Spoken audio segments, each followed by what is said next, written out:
Where are you? Where did everyone go? Where are my people? What happened? What? Oh, I'm dumb. I'm a dumb dummy. There we hit the wrong screen.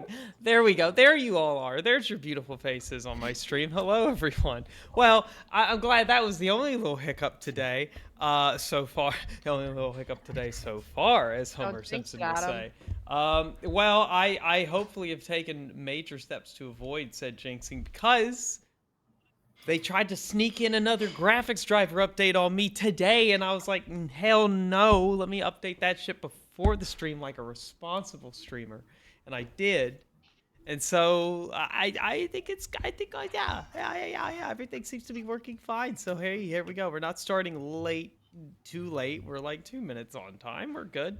Anywho, welcome back, everyone. Welcome to the stream. I hope everyone is having a wonderful beginning to their week as we get over the center part of it, get over the hump, if you will. Um, uh, I oh god, what did we ended last time with the rampaging Pirathetti, correct? Like barreling down the Yeah. yes, okay, yes, that's right, that's right, that's Yes. right. And so tonight we don't have Charlotte and we don't have Tara, but that's okay. Um, I believe Ivy and Cassie. Uh, that's very true, Patrick. Very true. Um, Ivy and Cassie, I believe, uh, were in the Ray's department store looking south at it running towards that direction as you kind of observed uh, the remains of a of a pretty decently large bloodbath that you had just happened upon just in the center of the department store with a busted in door to what looks to be more like employee access, like corridor behind the store corridors sort of deal.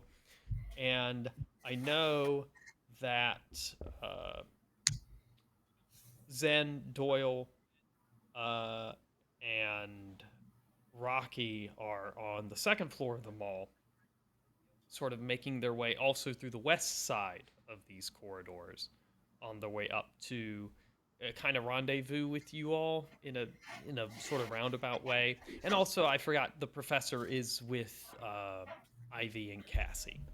That is what I recall. Um, Mhm. to set the scene, um, the Pirathetti is moving quite quick. You are probably equidistant from the busted in door, as you can see. That is being somewhat blocked off by the by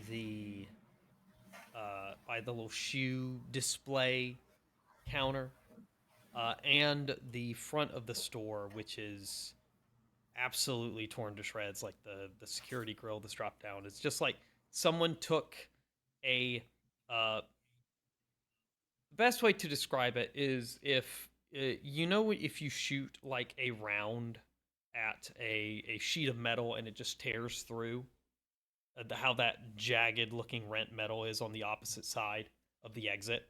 That is what that security grill looks like on top of like the shattered glass that is sort of spread about at your feet. But you are equidistant between those two, and you can hear echoing the in the corridor of the mall just the trundling, galloping of this creature, which was moving so silently before, as it sort of leapt and leapfrogged about the walls of the mall. Not so much, and you can hear its howls. They're very ghostly, waily.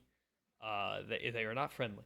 Um, and this is something you all can hear, even those of you who are in the corridors and on the west side on the second floor. And every time you hear this howl, Um, uh, Doyle, you can feel Gabi just sort of like bury, like you can feel his ears sort of flatten against his head, and you can hear this his little servos whirring as he buries his head sort of in your overcoat, your trench coat.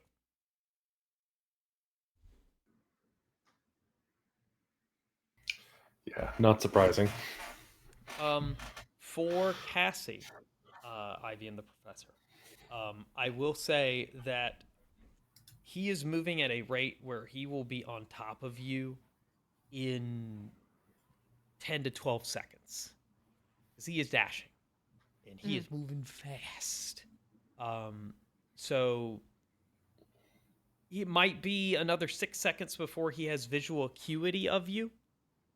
Um, but you can see sort of at the distance where he is sort of like as he's passing along the stores, he's sort of giving each one a real quick glance as if he's searching for something. As he passes by, you see actually can see as he passes by the UR Toys, which is one of the first stores that he passes by, he gives a real quick snarl in that direction. Um and he's continuing on. Is there concealment where we are? Yes, yes, there are many options for concealment. You can duck into the hallway. You can duck into. There are many racks of clothes that you can sort like the little circular racks. You can duck into any number of them. Uh, you can probably get behind a one of the checkout counters, or one of the central makeup perfume kiosks that they have. The changing rooms are a bit far off, a bit further. It will take you longer to get to them than it will for him to get to you. Um, just at the speed at which he is moving. But you do have options. Okay. I think we were making our way into that back hallway. So if that would conceal us, ideally I think we would just duck into the hallway and like lay low for a second until it passes by. Okay, sure, sure, sure. Um, Sure. Uh, you, uh, you duck into the hallway. Um, After about 6 seconds after you all squeeze through and you pull the professor, you can see he's with his backpack on. He neglected to take it off as he's just sort of stuck there, sort of flailing. You can imagine if the camera was behind him, um, his cleated snow boots are like sort of just kicking in the middle of the air before finally you both just sort of grab him and wrench him through to the other side of the door. Um, and you lay low. There is no way to shut this door. It's broken off the hinges. It is completely destroyed from how much ramming force was put behind this this shoe display um, in order to break it down. Um, but you do see as you jump into the hallway, not only the remains of a door, but also the remains.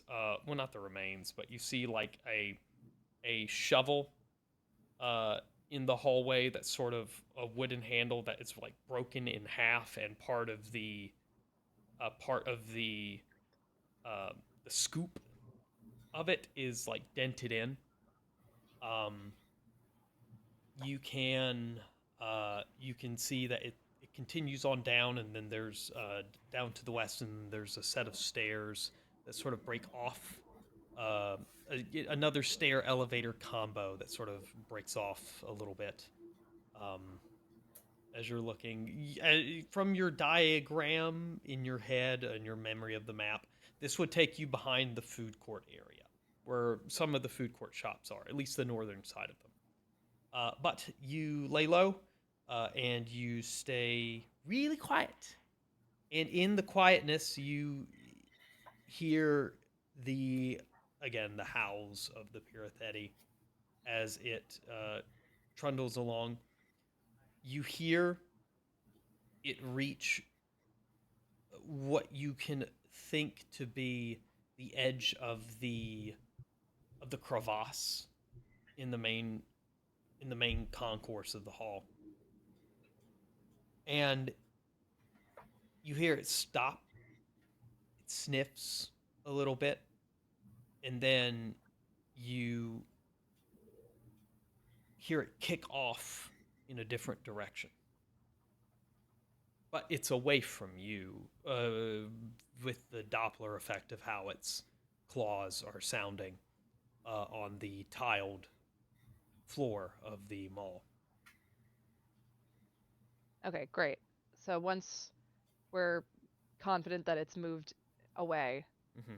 I'm going to silently signal to them, like, to keep moving in the direction we need to get in to get to where we initially entered the mall. Sure, sure, sure. All right. So where you initially entered the mall is on the first floor. You are currently on the first floor. Um, you you start to move down that hallway. Um, as you actually let me pull up the map for myself just to make sure I'm leading you in the right direction as I am wont to do. Um, you start to move down uh, these corridors, and they break off to the left at the end before they come to the stair elevator combo. Um, and as you round the corner, you see a figure laying flat, um, face down, sort of turned over slightly. Well, I say face down, but slightly on their side, and sort of like a a sort of resting position, just in the middle of the hallway. Like a humanoid figure? Like a humanoid figure. Yep. They're wearing a coat. Uh, you can see they have on um, a pair of uh, a pair of like flats on. They're wearing uh, what looks to be like leg warmers on top of jeans, and they're wearing a heavy sized overcoat Just in the middle of the floor. in the middle of the floor. Yep. I'm hesitant to go over there because I don't want the thing to hear or see me, but I feel like I should go over and see if this person is alive. Okay. As you approach, a couple of things are kind of apparent to you. Details start to become um, more apparent, to not be redundant with my words, but um, you notice that there is no real tactics behind like the matching of the clothing. It's very mismatched in like colors, color choice, whether it's meant to be a wintry style or summer style. You can see strands of blonde hair out near the top of the head of this figure. They are not moving. You do not see any rise and fall to suggest that they are breathing, nor do you hear any sounds. Even in the sort of din of which has died down a little bit, as if the creature has stopped moving, um, of the Pirathetti outside. Can I check if they have a pulse? As you come up to the uh, the figure and you pull back the fur lined hood of this wintry overcoat. It is readily apparent to you in with the state of decay that this corpse is in that they are not alive. They have not been Cool. alive for a long time. Um, Um, can I check if they have anything in like their coat pockets or anything? yes, yes, yes, you can. You quickly see that sort of strapped around um, the figure of this person. There is like a clutch, like a sort of purse um, strap, and as you tug at it, you realize really quick that it's a very small camcorder bag.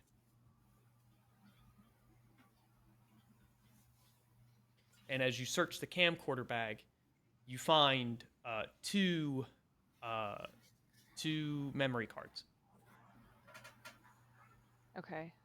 I'm gonna grab the memory cards. Is there a camcorder in the bag or is the bag There is no mostly camcorder in empty? the bag. The bag is empty. Okay.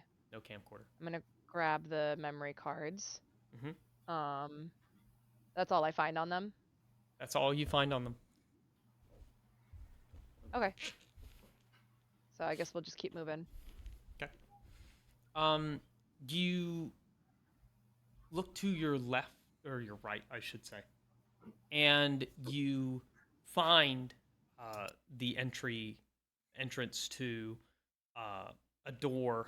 I should say you see a door that says Mall Administration Offices, and then the hallway continues on down, and you can see a number of like the first immediate door says maintenance, and then you can see the door to the croissant, the blue banana, the Bluto's country cuisine, the Dragon Rapid, and then it sort of curves, slightly angles with the construction of like the way the food court is arranged, and then you see the stairs and elevator shaft going up. Okay. Um,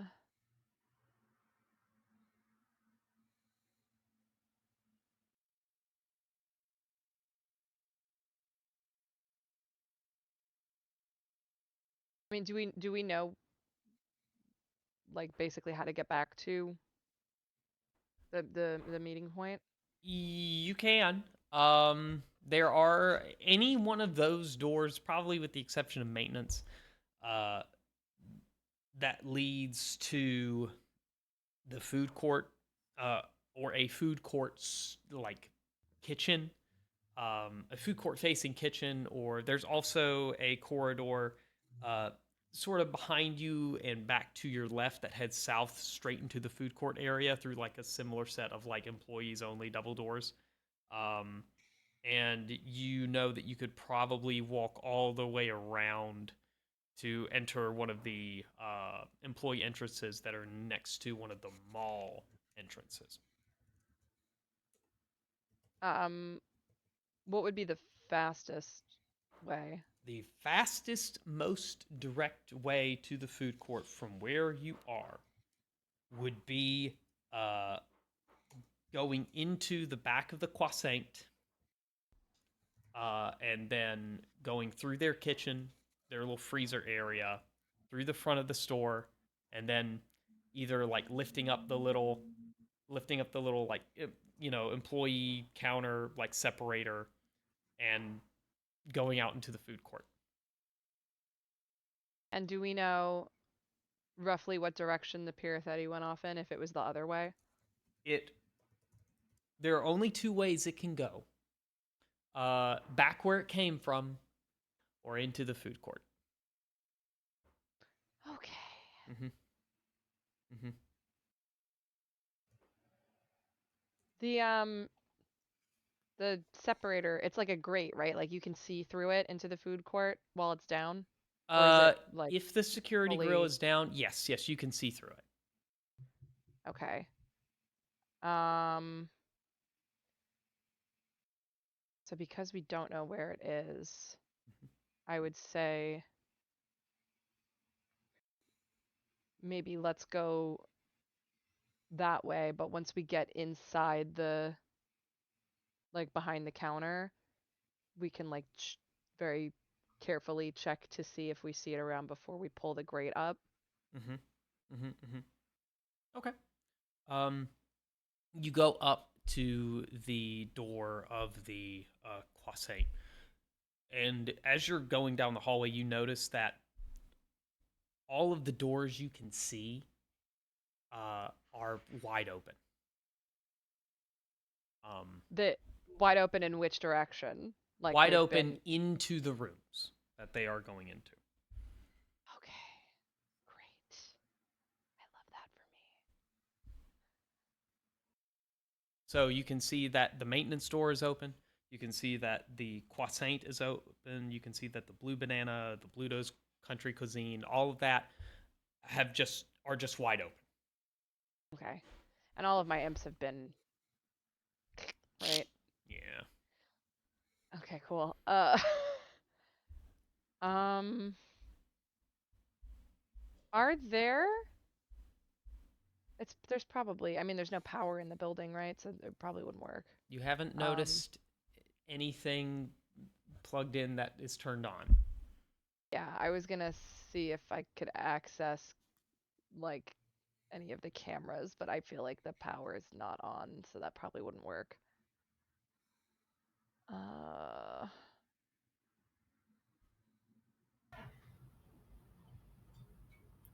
Just a quick question. We're essentially just getting back to the belay setup that we used to get down here to climb back out, right? That is correct according to my recollection of where the party was trying to rendezvous last session. Uh, Yeah. So would would I have heard roughly where the parenthetti went after it, turned around? um, from where you are in the hallway, you wouldn't have a good, especially upstairs. You wouldn't have a good idea of where it went, judged Okay. based on sound alone. okay. Um, before we proceed forward, if we are we like we're still in like the hall, or we're no, are we in the hallway or are we out in like the food court You area? are in the hallway still. You are Okay. in the hallway. You are just. You can see the open maintenance door, uh, but it's like in front of you. Okay.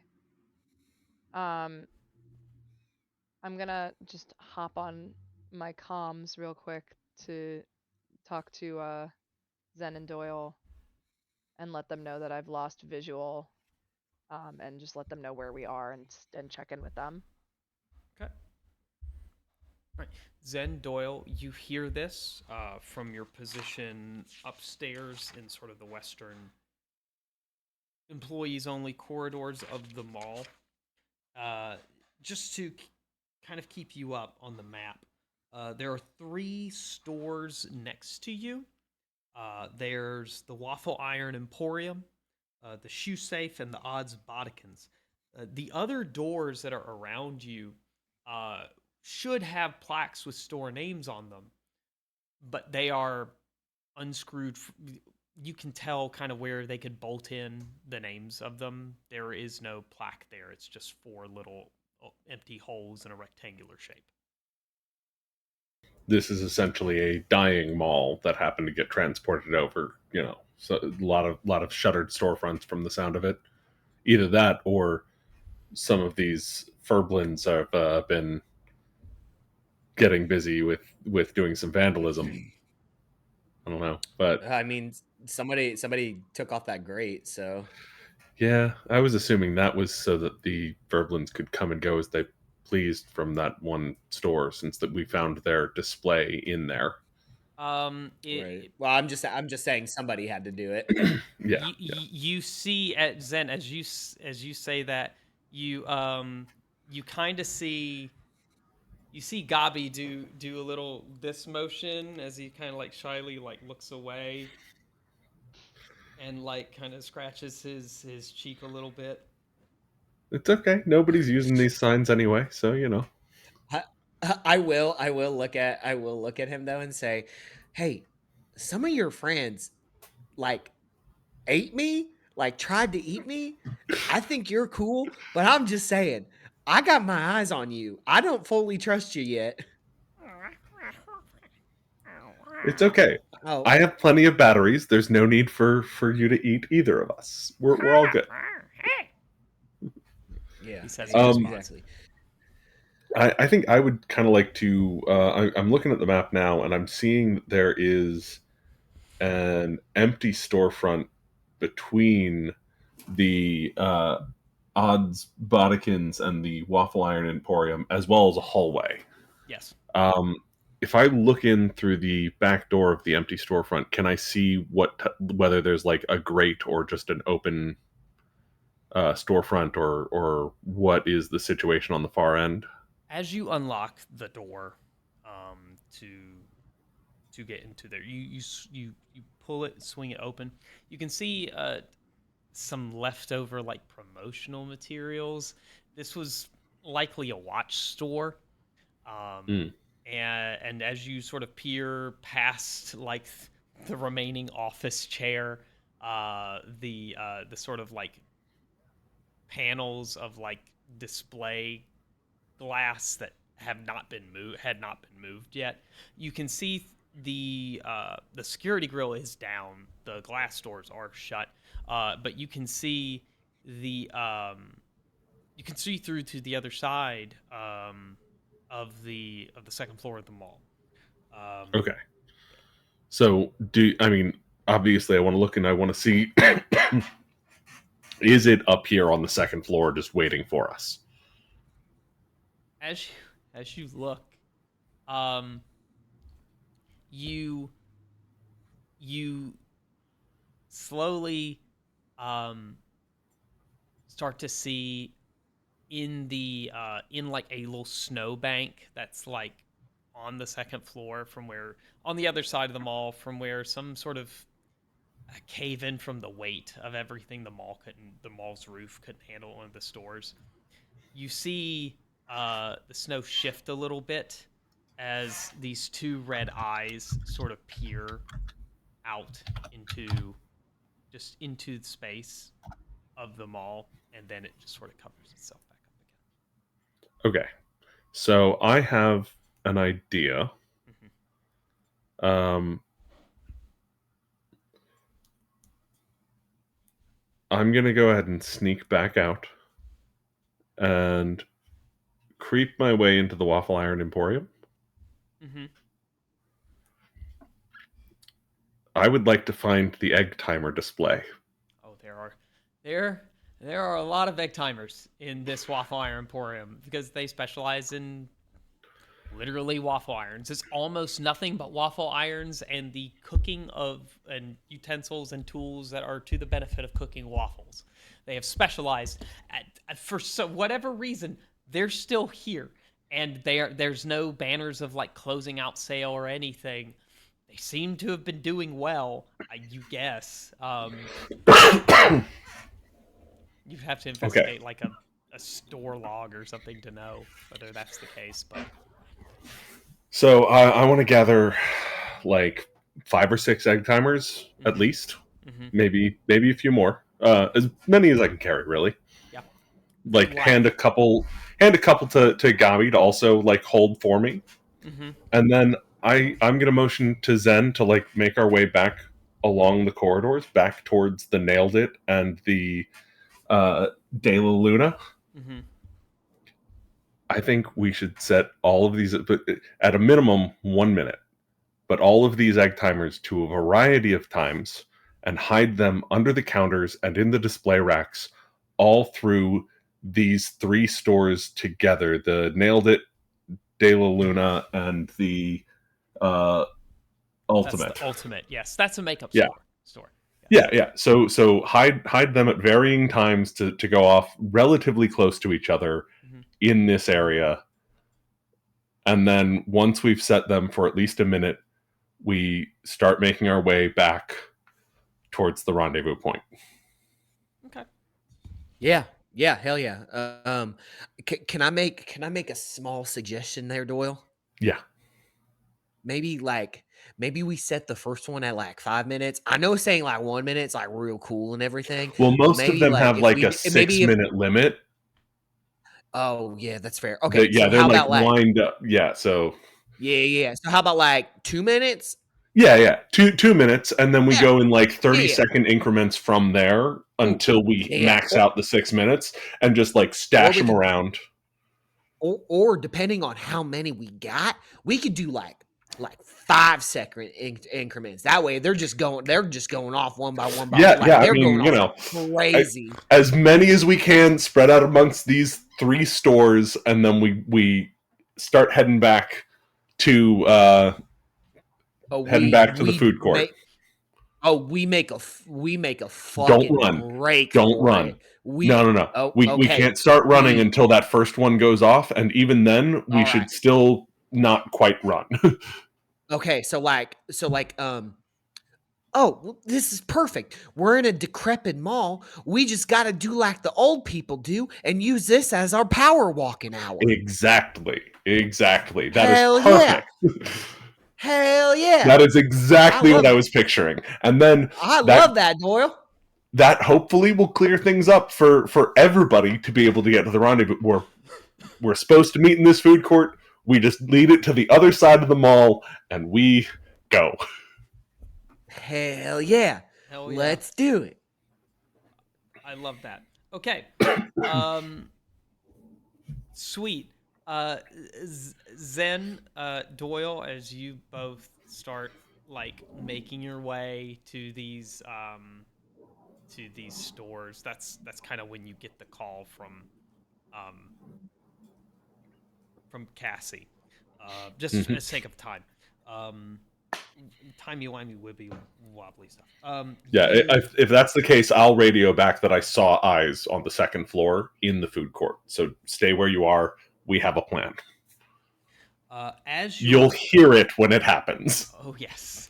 As you Cool. go into these stores, Zen, Doyle, I want you both to make me perception checks. Of course.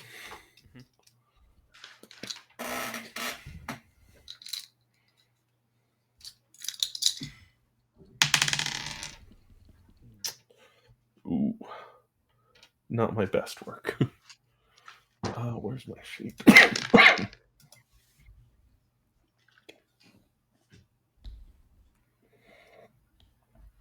That's going to be a 13 for me. And I got a 15. Okay, Zen. This is what you see as you're tactically deciding like which increments to place where, and like how many seconds, etc. As you're tactically deciding with this basically this Easter basket full of egg timers, that are all conveniently egg shaped because of course, you get a quick glimpse out the front of the store of the De La Luna, and you can see down the hallway down the corridor, just on the first floor, like just passing underneath the little gap in the balcony sort of area where you can kind of see down onto the first floor concourse. You can see just moving very quickly, very quietly, sometimes a couple at a time, sometimes one, sometimes like a sea of them. The little furblin just sort of like waddling down the first floor hallway, from the south direction going north towards kind of where the food court is.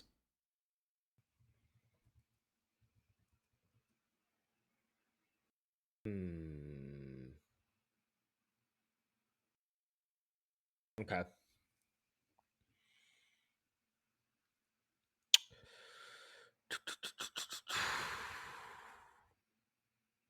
Where Rocky's with Ivy and Cassie, right?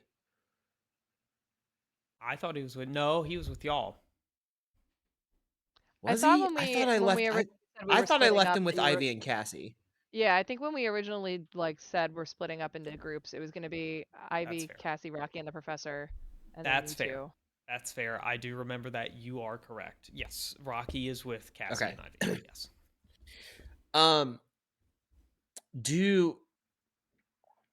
Do I have okay, this is I don't know if we've ever established this Whether or before. not you have Obviously like a we way are to communicate to obviously him. well, yeah, cuz obviously all of us are on comms, right? Mhm. But one would Rocky be included in that or is there a way that Rocky and I just communicate with each other? I feel like I don't know if there's like a specific Whatever you say will be the rule from now on. I for the just didn't know. I don't think there was ever anything established. right, for the simplicity of this. I'm gonna say he's wired into the frequencies of your standard like comms network, your walkie-talkies, Okay. your shortwave radio sort of deal. Okay. Okay. Cool. Um. So I wanted. Man, how do I want to do this?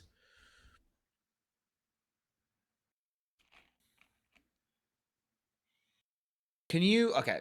Uh, I know I only got a 15, but is there anything like in my immediate vicinity that I like have eyes on right now? Um, a bunch of T-shirts, with some of them with some cool tribal designs.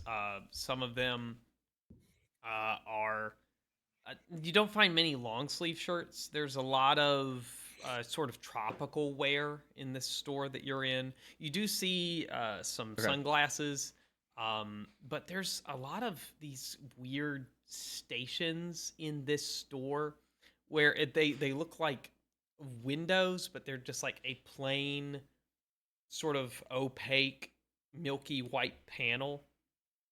Um, and Okay. there's signs next to them that say "Hold your shirt up here," um, and that's it. Hmm. Okay. Um, what's the floor? We talking tile, carpet? We're talking what are we carpet. walking on? We're talking carpet. Yep. Carpet. Hmm. Okay.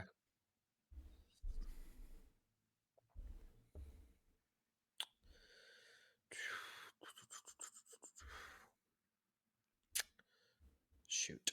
Okay. Um. Hmm.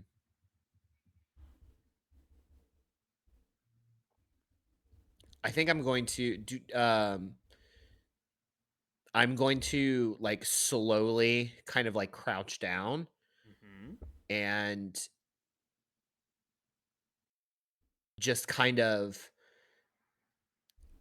slink my way over to like one of the places like where one of the t-shirts are, like just like very slowly, like hands in like hands in on all fours, Hmm. and I'm going to just kind of like get, I would say like three quarters cover as much as possible, Okay. and I'm just going to like try and like keep my eye like peeked out around the corner, and I'm gonna just give it a solid like 15 seconds. Just wait Okay. to see what happens. You give it a solid 15 seconds. As you're waiting, you're just seeing more Furblin sort of kind of pile in over just along that first floor corridor. And then you notice a couple that are on the second floor. They sort of hop up onto the railing of the balcony and they look down, and you hear Hmm. them. You like you see their beaks moving, but because the glass, you can't really hear if they make sound or not. Um, and then they just sort of continue going up along the second floor concourse towards the north. Okay. Yeah. I'm going to comms and kind of just like explain to Doyle, Ivy, and Cassie kind of like what I'm witnessing right now. Okay. What are your thoughts about maybe dropping a small trail of batteries into one of these stores that we're setting up egg timers in, so that maybe, just maybe, this thing will find a different Furblin to kidnap? You want to sacrifice Gooble's Sacrifice one of the family? Well, one of the ones that tried to eat you could become its new pet. Yeah.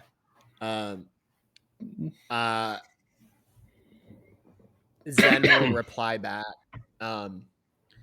Yeah, I mean, I don't think that's a bad idea. My question, Doyle, my question to you is, do you? And again, I think the Furblin that we picked up is like on the up and up and seems relatively okay.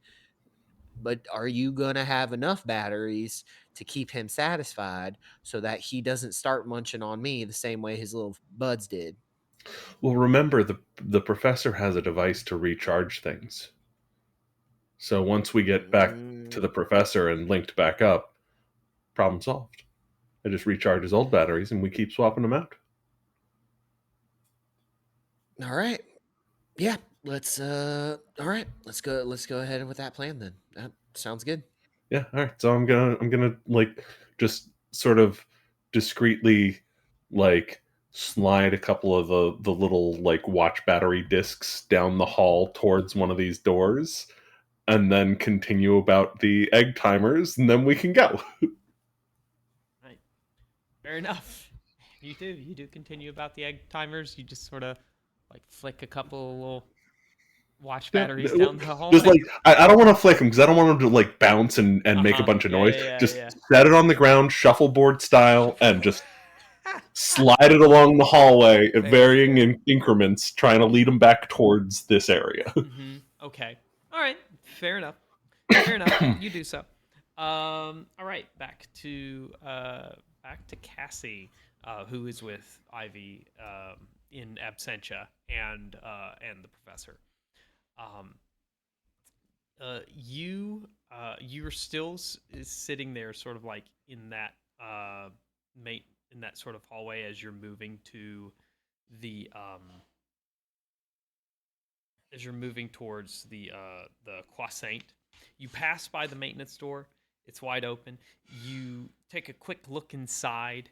You can see there are just sort of like not really janitorial stuff, but more like a bunch of power conduits, the big breaker switch, things of that nature. Um, and you can see that there's cables and like electronic equipment just sort of dumped out on the floor of this room. Okay.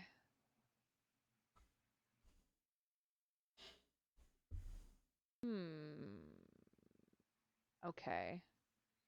So I'm curious if, because I know they have a plan to like divert and distract this thing. If it does realize that we are on the other side of the mall and like come after us, would it pass? Like, is it likely that it would pass through here? It is unlikely. It is a large creature. These Mm-hmm. corridors are barely a 10-foot by 10-foot sort of hallway in terms of height and width. You don't know if it would. I mean, it could definitely come back here if it wanted to, but you see no evidence of it like breaking through um any of these employees only doors or any of that nature. Like, Okay. I'm just seeing, is it like a lot of cables all over the floor? Or is it just a like a few lot of strewn about? cables haphazardly. There's boxes turned over. Um, it is a mess in here. But it's kind of it's organized in a way where it's like there's a bunch of cables on the floor on one side of the room, and then there's a bunch of cables on the floor on the other side of the room. There's like a little path like a tiny little path where someone would have to like kind of like tread very carefully in between these piles of cables to get through the room. Mhm. I'm just because we've been doing so much Home Alone stuff. Mm-hmm.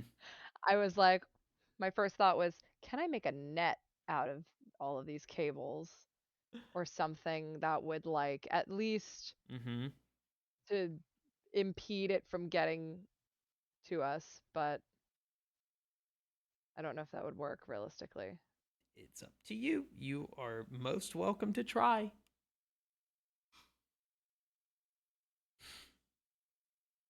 So, do we know, because we've been kind of communicating, I know we're in different parts of the mall, but are we like equidistant more or less from the rendezvous point? Yeah, I would say yes. I would say definitely yes. And about how long, if if we like walk very briskly, would it take us to get to the rendezvous? If you walk very briskly, you on the first floor would take. Let me see here.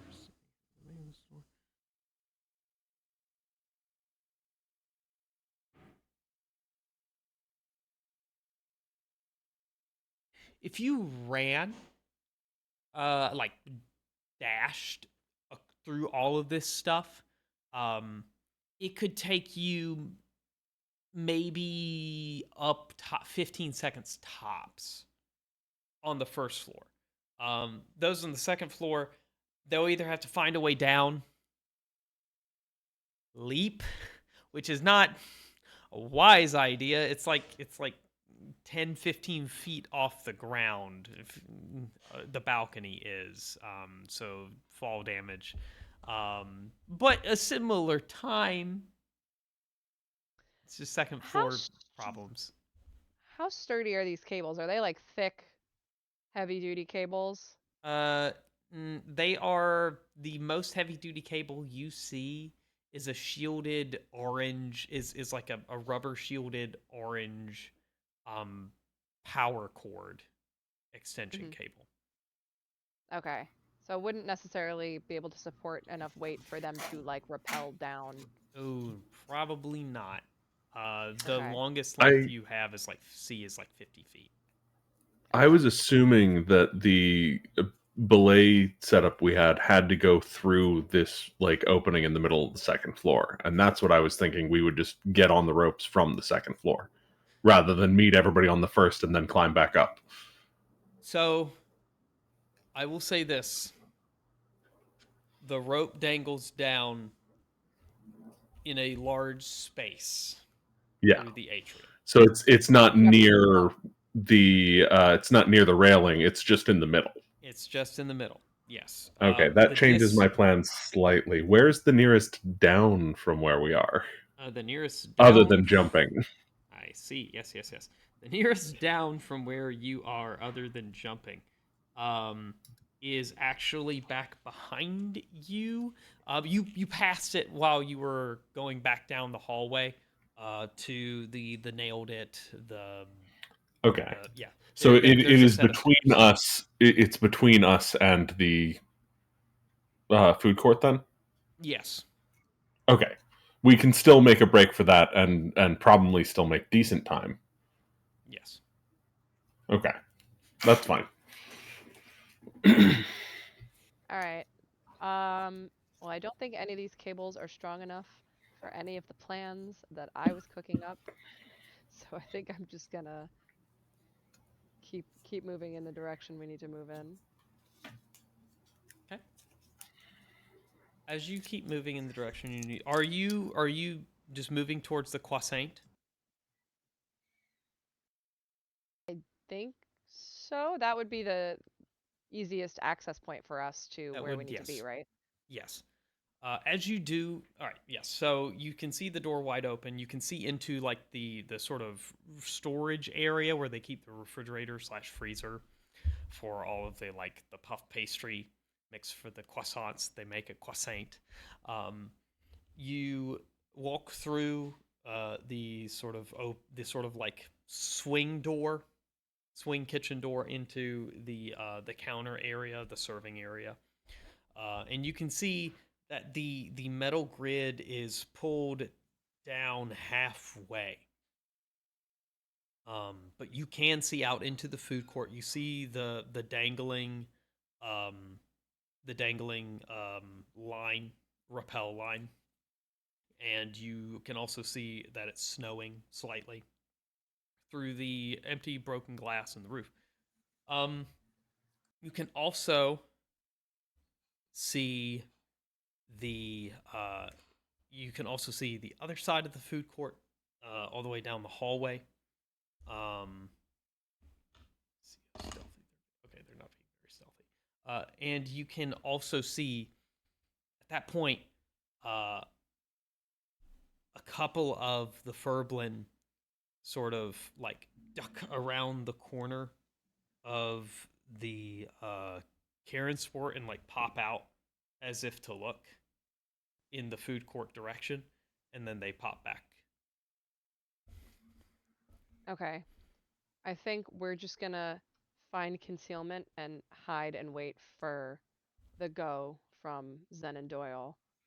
Because we're more or less where we need to be, Mm-hmm. and we still have to wait for them to meet up with us, and they have their plan that they have to enact. All right. So we'll just let them know like where we are and that we're just gonna wait for them. Fair enough. Zen, Doyle, you have about 1 minute until your first egg timer goes off. Oh, Patrick, you're muted, I think. I am sorry about that. You're fine. You're fine. The alley is unusually loud tonight, and I forgot to close my window, so I've been trying to keep it muted for Yeah, no worries. But yeah, so I think if we've got 1 minute till that goes off, it might be time for us to start creeping back towards the front. Okay. Assuming we've set up all of the rest of them that we want to.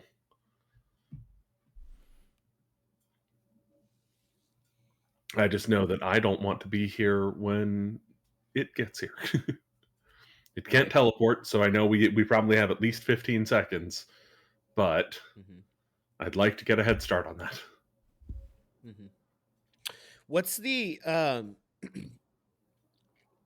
what's the I don't have the map up in front of me. You'll have to forgive me. What is the farthest store? I'm assuming the farthest store that we put the egg timer in is the one that has the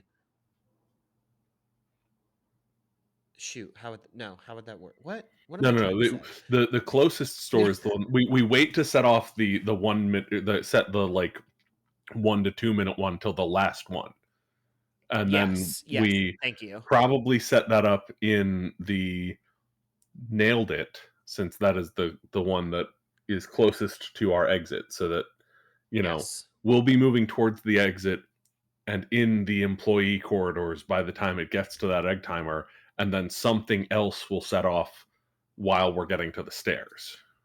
Yes. Okay. Thank you. Thanks. Now, yeah, that makes more sense. That's just how I'm picturing it in my head. Yeah. No. It makes more sense now to me. Yeah. Do we have eyes on it, Adam? Like, can we see where it is right now? Since you've, I think. Oh, sorry. I think we could only see where it was because we went into that one storefront up towards the food court. So we no longer shouldn't have eyes on it anymore. Yeah. Okay. Okay. Okay. Sorry, Adam. Didn't mean to jump in. No, you're fine. No, you're fine. While we sort of like think what to do next and wait for these egg timers to go off, our ad timer is going to go off. How about that? So we're going to take a quick break and we'll see you guys in about like 5 minutes. See you back. Bye-bye.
it'll break the it'll break the illusion. Illusion, the mystique.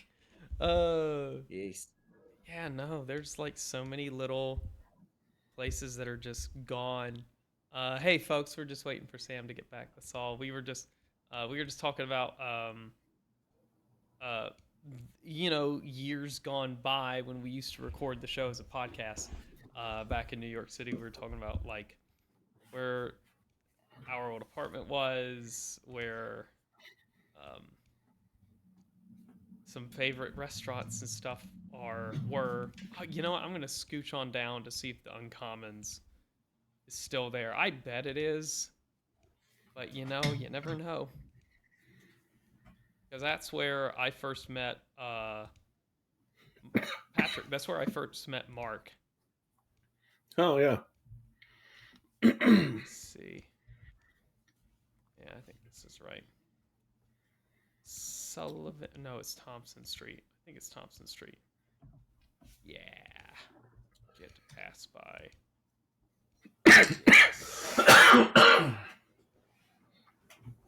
Yes. Well, it seems to be still there. Yeah, it's image credit September 2024. It is still there.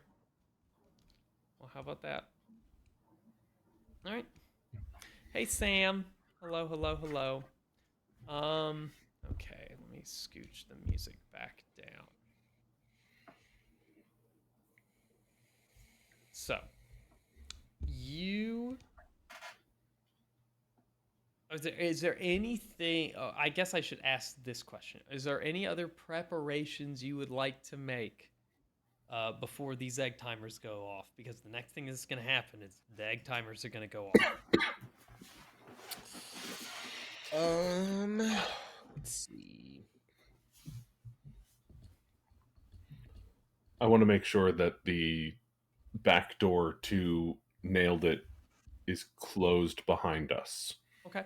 So that there is no line of sight to us dashing down the hallway as the egg timers go off. Fair enough. Fair enough. Fair enough. Fair enough. You do. You do shut the door very quietly. Very good. Zen, is there anything you would like to do before these go off? I think I'm trying to. I think. Oh, I will say this. I don't know if this was. I don't know if this was established. Zen is currently in their henshin get up. Okay. Sans helmet. Okay. So, you know what I mean. So Mhm. in henshin gear, sans helmet, Cowboy hat. and cowboy hat. Yeah, the cowboy hat hasn't transformed yet. The hat stays on. The hat stays on while I morph. But yeah, so henshin gear, sans helmet. So katana is like is in the sheath, like, and is ready Yes. to be drawn. Got it. Okay. Very good.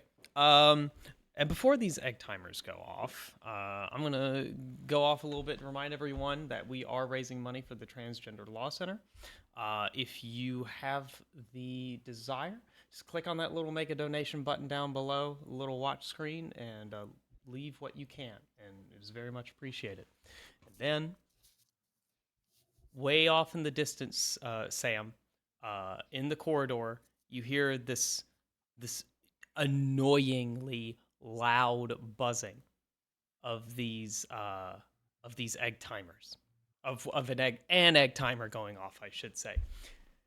And from the balcony of the second floor of this mall, from your first floor position on the food court, you see just this explosive rain of snow fall down onto tables, chairs, everywhere in front of you, as you see the Pirathetti just sort of like leap out, grab onto the ledge of one of the balconies, and swing under it like a gorilla or like an orangutan. And it's just like, in Super Mario 64, those levels where he like grips onto the metal grates and like sort of does that. You see him just like embedding his claws in the underside of this balcony as he like swings from bridge crossing to bridge crossing as he's heading down the concourse to go to the sound of this egg timer. And you hear no roar, no yell, nothing but the very sort of stealthy crunch of concrete as he grips onto this, as the creature grips onto these little self-made handholds that he's creating. Doyle, Zen, you do hear the soft crunch of these, because you're kind of waiting for that. So I'm going to give that to you. Yeah, and so then we take off towards the stairs. Okay. Quietly. At a brisk power walk. Yes, Yes. exactly. Yes. As you do so, you hear the explosive destruction of glass behind you, and a roar, and then quickly just mayhem from behind the walls as more egg timers go off, and you. I'm just imagining the Pirathetti just picking one up in his claw and just like crushing it, and then like another one goes off, and he's just like searching madly for it. But yes, you are making your way very quietly, as quickly as possible, down the stairs, and into the food court area. Sam, you from your position in the croissant, you are able to see these. You are able to see Doyle and Zen enter into the food court. Grand eatery area. That's a new term. I don't think that's a technical term for a mall, but it is now. There you go. The plaza area, whatever they want to call it. Yeah. Okay, so as I see them coming, Mm-hmm. I'm gonna, as quietly as possible, Mm-hmm. pull up the grate enough so that we can hop the counter and slip through. Okay. Very good. You do so. The again, the professor has some difficulty squeezing through, but he's able to sort of make it into the food court area. Doyle, Zen, you see this. You also see Rocky and Ivy kind of quickly behind. Cool. Zen will slow down a tad to let Doyle pass him, and also allow Ivy, Cassie to get past Zen as well.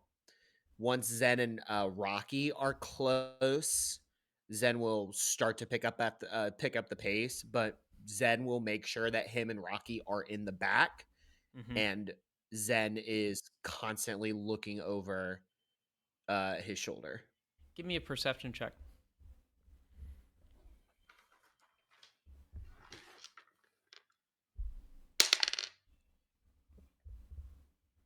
16. All right.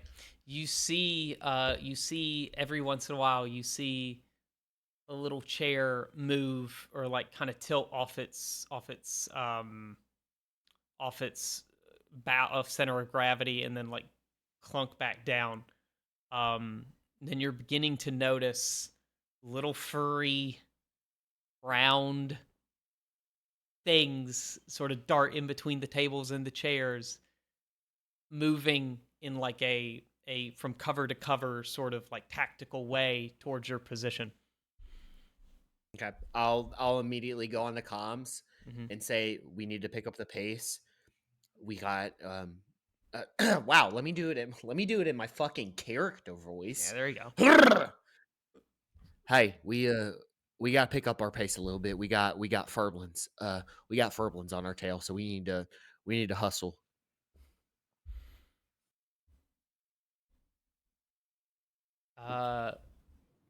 Doyle, Gabi, who's on your shoulder, you hear him growl a little bit as he sort of looks off in the direction where Zen and Rocky are.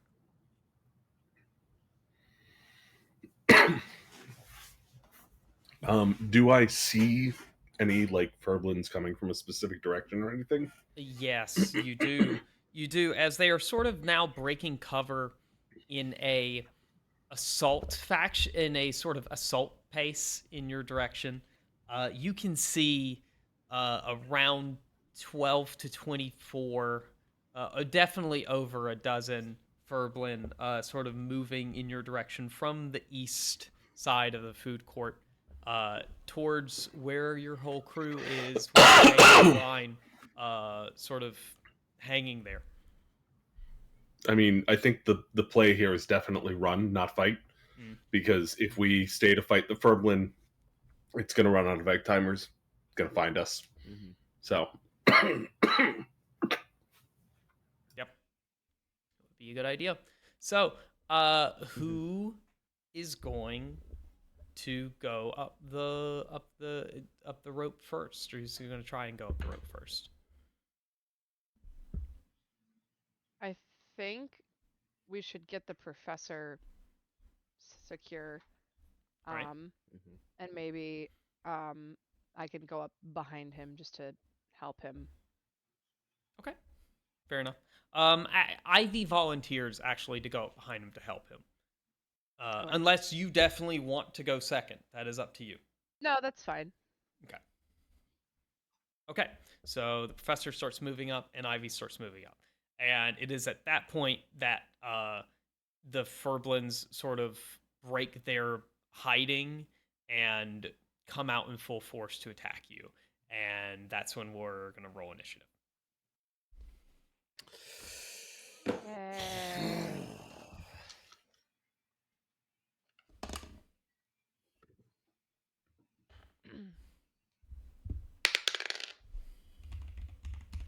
Jeez. I got a 15.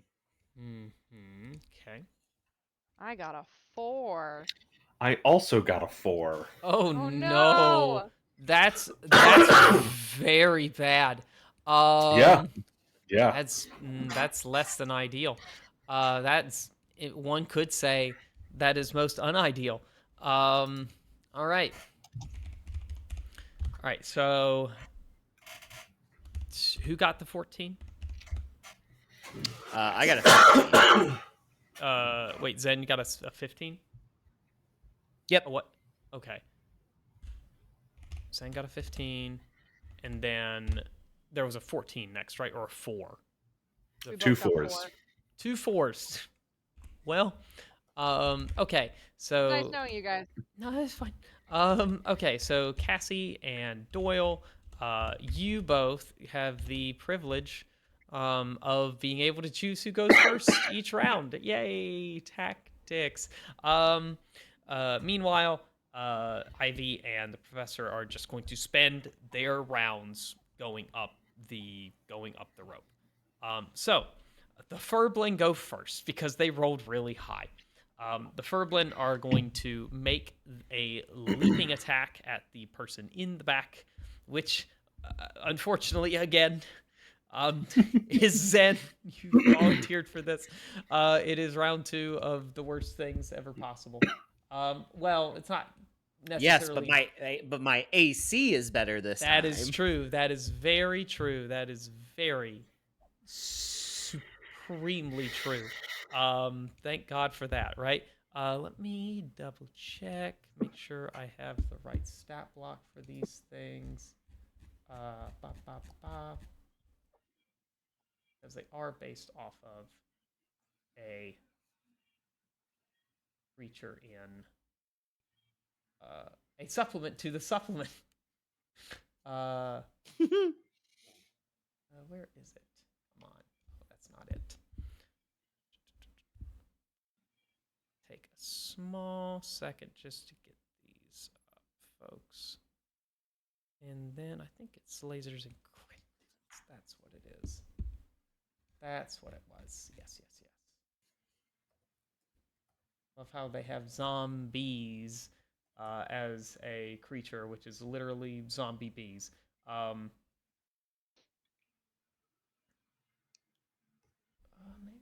in the wrong area. Maybe it's.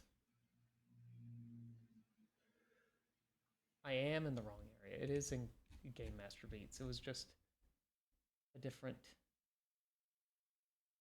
Yep, there it is. Boop. All right, good, very good. So you're gonna have 3 that can reach you immediately, Zen, that are just leaping out and attacking you. Okay. And what's your new AC? Or not your new AC.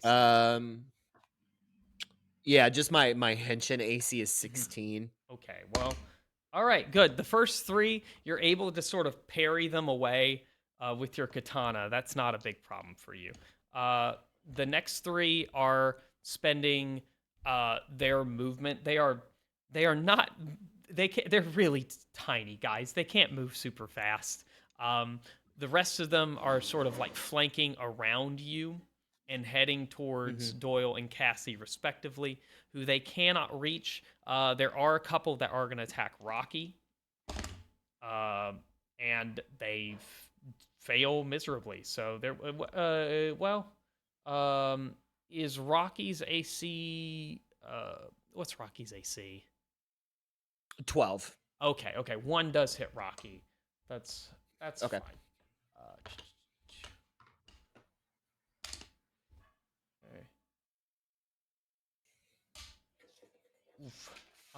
Shit. One of them gets Rocky, like jumps at his jugular for like 8 slashing damage, if you could believe that shit. That's nuts. Damn. Yeah. I was not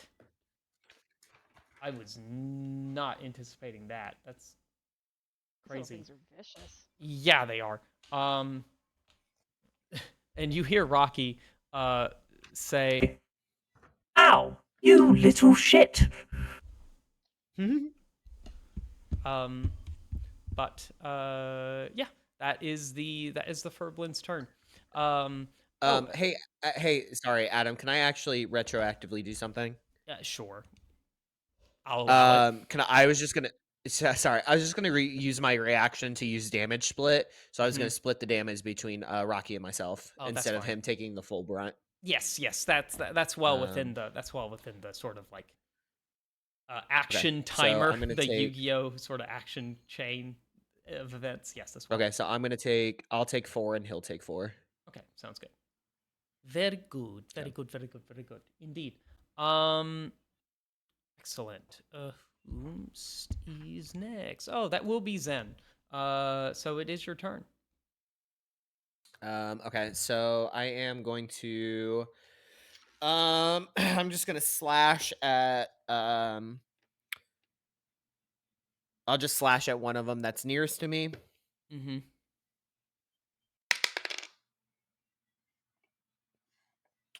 That is going to be a 23 to hit.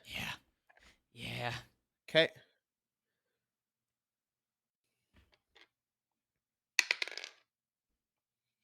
And then that is going to be 11 points of slashing damage. All right, you fucking cleave one of them in 2. Okay. And then I'm going to have Rocky attack probably the one that slashed at him. Holy shit!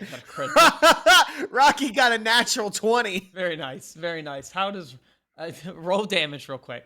I'm certain this won't be an issue, but roll damage. That's so funny. Let's see. How do we do crits around here? I feel like we hardly ever have crits. How do we do crits around here again? So I'm going to do the I think it's the Matt Mercer way of doing it, just because I think that's the most fun. You get full damage on 1 die, and then you get to roll your second. Okay, die. and then you roll the second dice, yes, and then you add cool. your stat bonus, proficiency bonus, or whatever. Yeah. Okay, cool.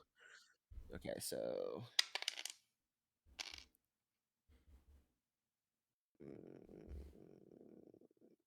plus. God, I love these sunglasses, but it makes it damn hard to see some of these numbers. It's a bit of a bitch, ain't it? It is. What is that? What is this? Okay, sorry.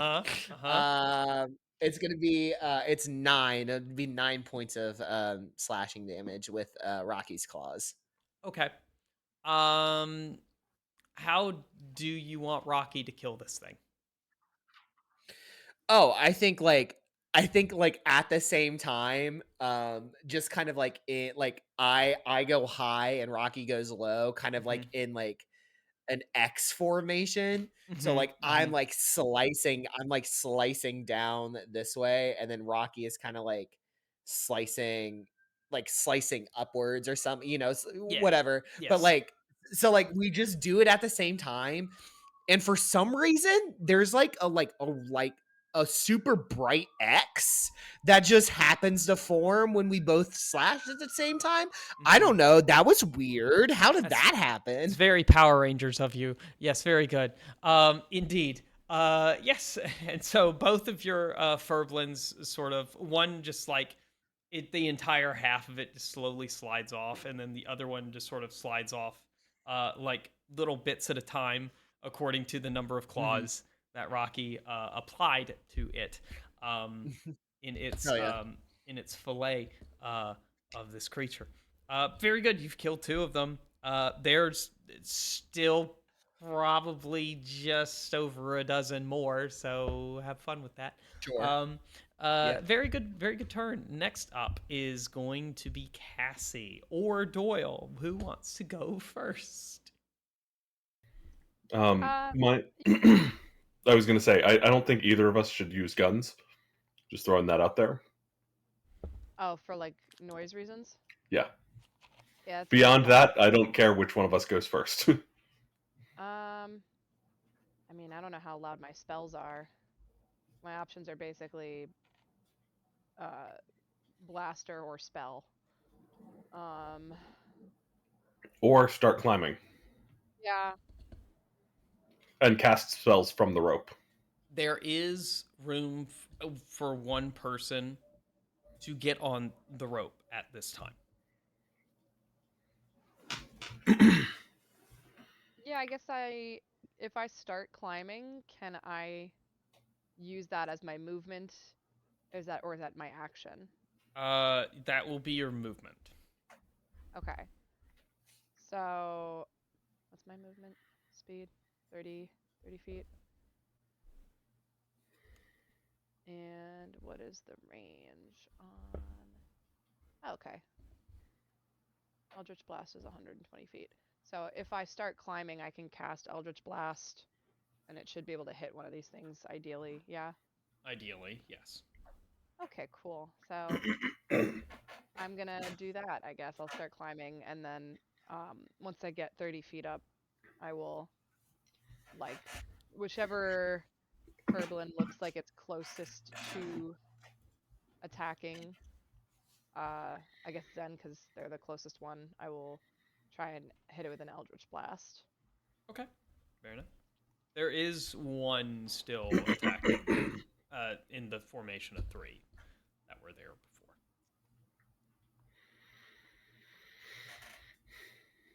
I don't think that's gonna hit. Why are my rolls so bad today? What is it? I add my proficiency and my charisma or wisdom?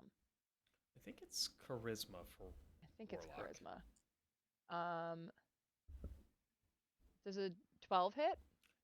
12 will not hit. Damn It's it. not. It sort of bounces off, diffuses What's the AC around on these it. little shits? It's actually pretty high. Not gonna lie. They're Furbies. They are. They are not.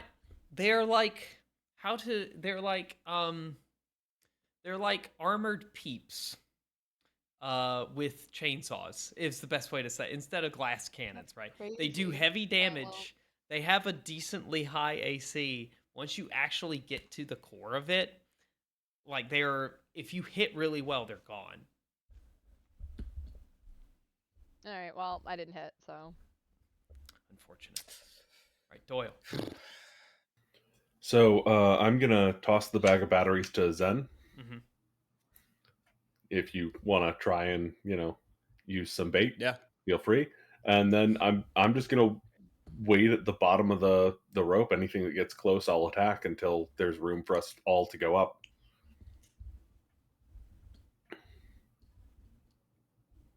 Like I'm assuming nothing has gotten close enough for me to strike it yet, right?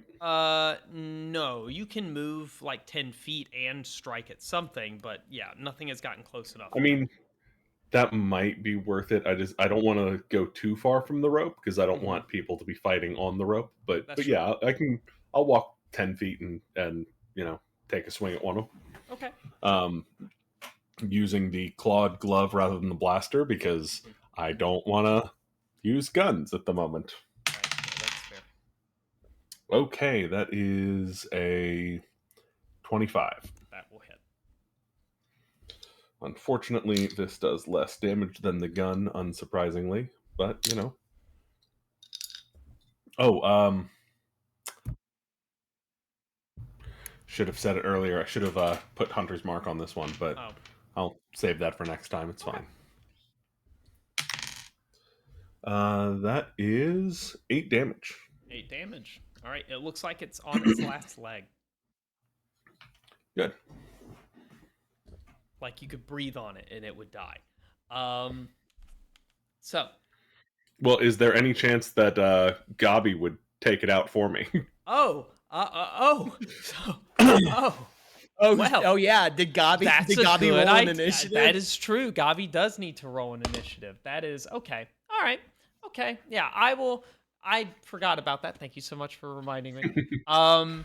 Yes. So I'm gonna give. So Gabi gets like a 9 on his initiative roll. So I'm gonna put him before you guys next time. But I'm gonna let him go now. So you see Dobby, not Dobby. Oh my God, Gabi, take out this little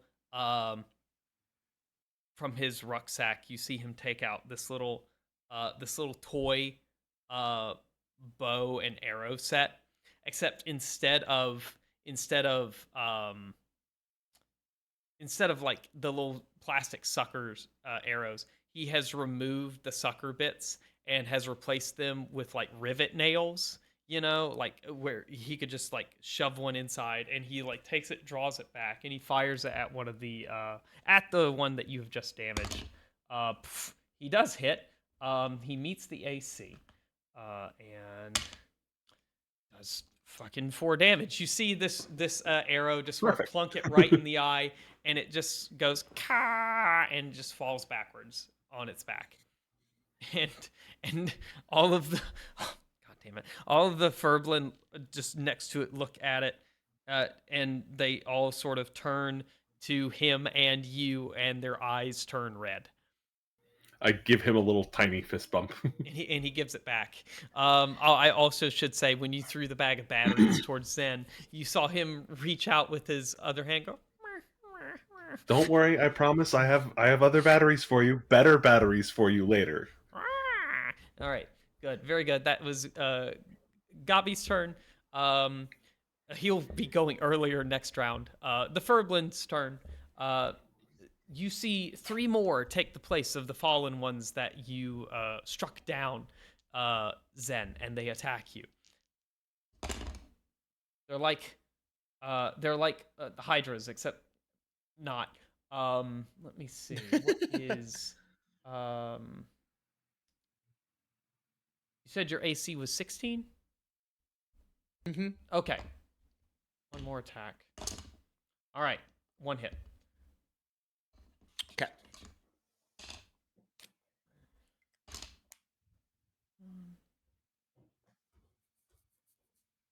Okay. You take 5 slashing damage. from the one Okay. that made it through. The others seem to have been like distractions to sort of move your sword in an inopportune place as the third one sort of leaps up and latches itself onto your forearm. Okay. It takes a big chunk. I am hurting. Just so everybody knows. The two that are next to the one that you downed, Doyle, take leaps and bites at you. Oh my god, they both rolled a 6 at the same time. Okay, well that's a miss. Ooh. I'm perfectly fine with that. Yeah, no shit. All right.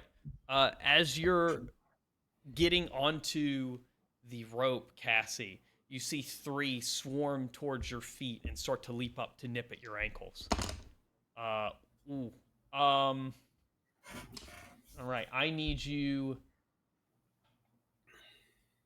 Oh, I have to roll an additional 1 second.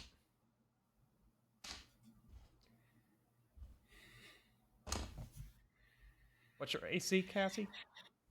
My AC is 12. Okay.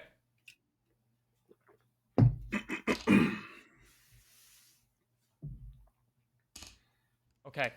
You take 9 slashing damage as one bites down on like a very critical cable in your ankle. And I need you double checking what type of attack this is. Yeah, I need you to make a con saving throw. Okay.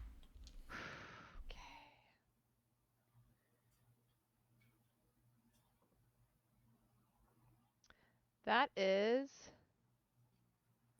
a 19. All right, you're good. Very good. Thank Thank God. you very my much. first good roll of the night. Indeed. We have not. No one has yet failed this. So that's good. Do not fail it. Is all I will say. No pressure. No pressure. Easy peasy. No pressure. Next up is Zen, as you're presented with 3 new Furblin to chew through. All right. Yeah, let's we'll try to hit one, and then we'll try to hit another. Good. You also hear We'll just see how that another goes egg. for us. You hear another egg timer go off. Okay. Yeah, we'll let's try to clear this out, and then maybe we can start trying to get up the ladder or the rope. God, if it was a ladder, it'd be so easy. Oh yes, it would have been. It would have been so easy. Oh no, I dropped my dice on the floor, and these glasses make it impossible to see. Oh no. Okay, I found it. Suffer for your art. Let's see. That is a dirty 20 for me to hit. All right, that will hit. And it's going to be another 11 points of slashing damage. All right, another one just completely smashed, destroyed, rent in twain. Yeah. And then Rocky's going to go for this next one. That's cocked. That's better. That is an 18 to hit. That will hit. I'm going to say he goes to like bite one of these and just like kind of like throw it up in the air. Mm-hmm. Let's see. Let's bite. Okay. 6.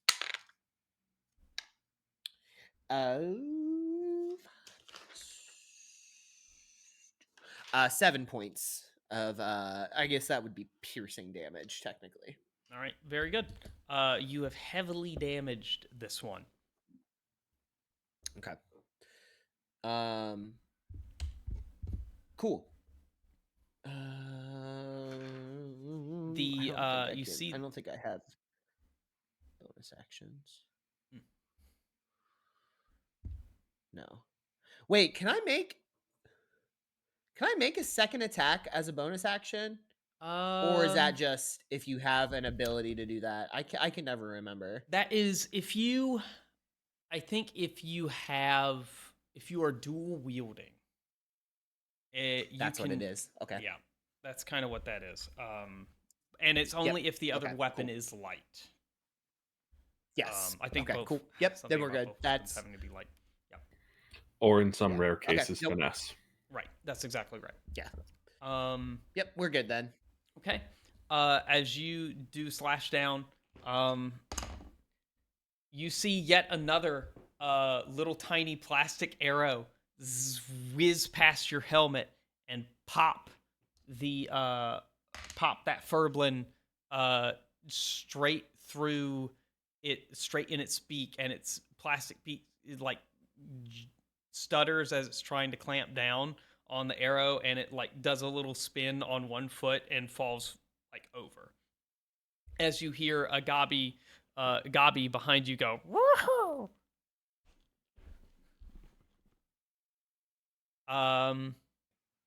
Cassie and Doyle. Cassie, you're currently on the rope, beginning to climb upwards. Doyle, Yes. you are on the ground. I guess I will take another shot with my Eldritch Blast at the one that attacked me and then climb further up the rope. Sure. Please hit. Please clap. Okay, that is a 15 to hit. Yes, that will hit. Thank that God. Will hit. Okay. We're back, boys. We're so back. We're so back. We're so back. Okay, what is Eldritch Blast? Blah, blah, blah, blah. 1d10 force damage. Okay.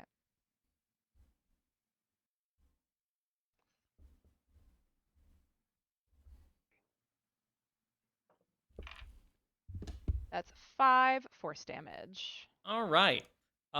You're able, as you knock this, as you hit this furblin, you actually send it flying, somersaulting back towards all of its friends. And it's just, you knock it so hard it falls prone, sort of next to, in the midst of the crowd of furblin. Doyle, what do you do? And I'm also guessing, Cassie, you continue to climb up. Yeah, so I move another 30 feet up the rope. Okay, 1 second. As you move up, I'm gonna make just a couple of quick opportunity attacks. Yeah, Cool. yeah. From these furblin. That's okay. They rolled shit, so you're fine. Sweet. You're very good. Yes, Doyle, your turn. Okay. I'm gonna attack one of the two that's sitting in front of me.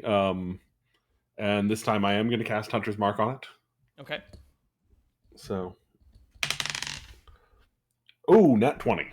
All right, good. Very good. Roll that So, damage. that's max out one die and then roll the other, right?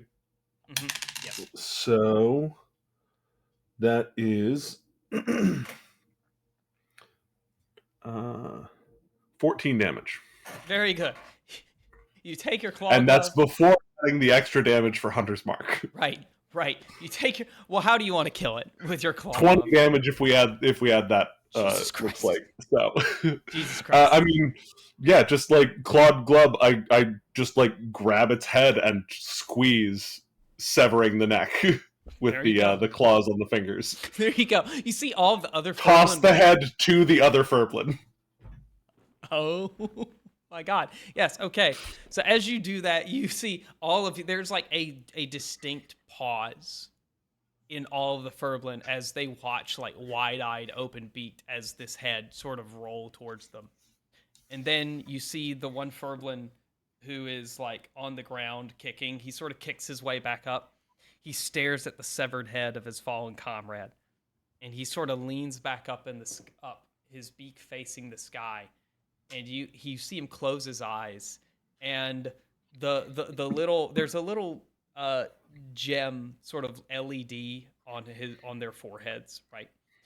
It lights up as their little plastic lids shut, all of their little plastic lids shut, and he just sings in one note, and they all start mimicking him, and then slowly they waddle towards one another, and they stand in like a conga line, and you see each one no. take their beak and bite the other one sort of in the back as a surge of electricity just starts whipping down the chain between them. And it's like their plastic and their fur just sort of like rips itself apart and starts melding to the one in front of it. And slowly you hear the ka go from ka to where is this to 1 second.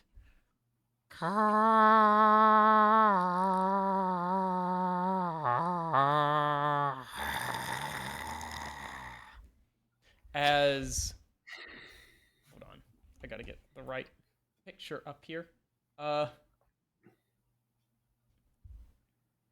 There we go. Oh, well, I'm gonna edit that a little bit more. Just get a better view. A better view. Of the terrifying Gestalt Furblin. Yes, indeed. Yes, you guessed it. Congratulations, very good. Hold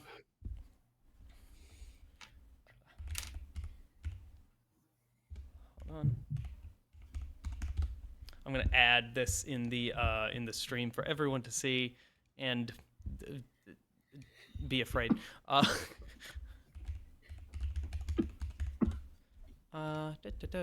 is that? Give me 1 second, folks. Sorry.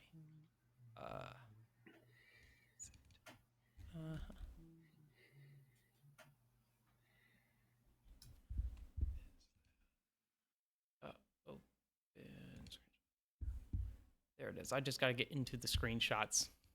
Folder.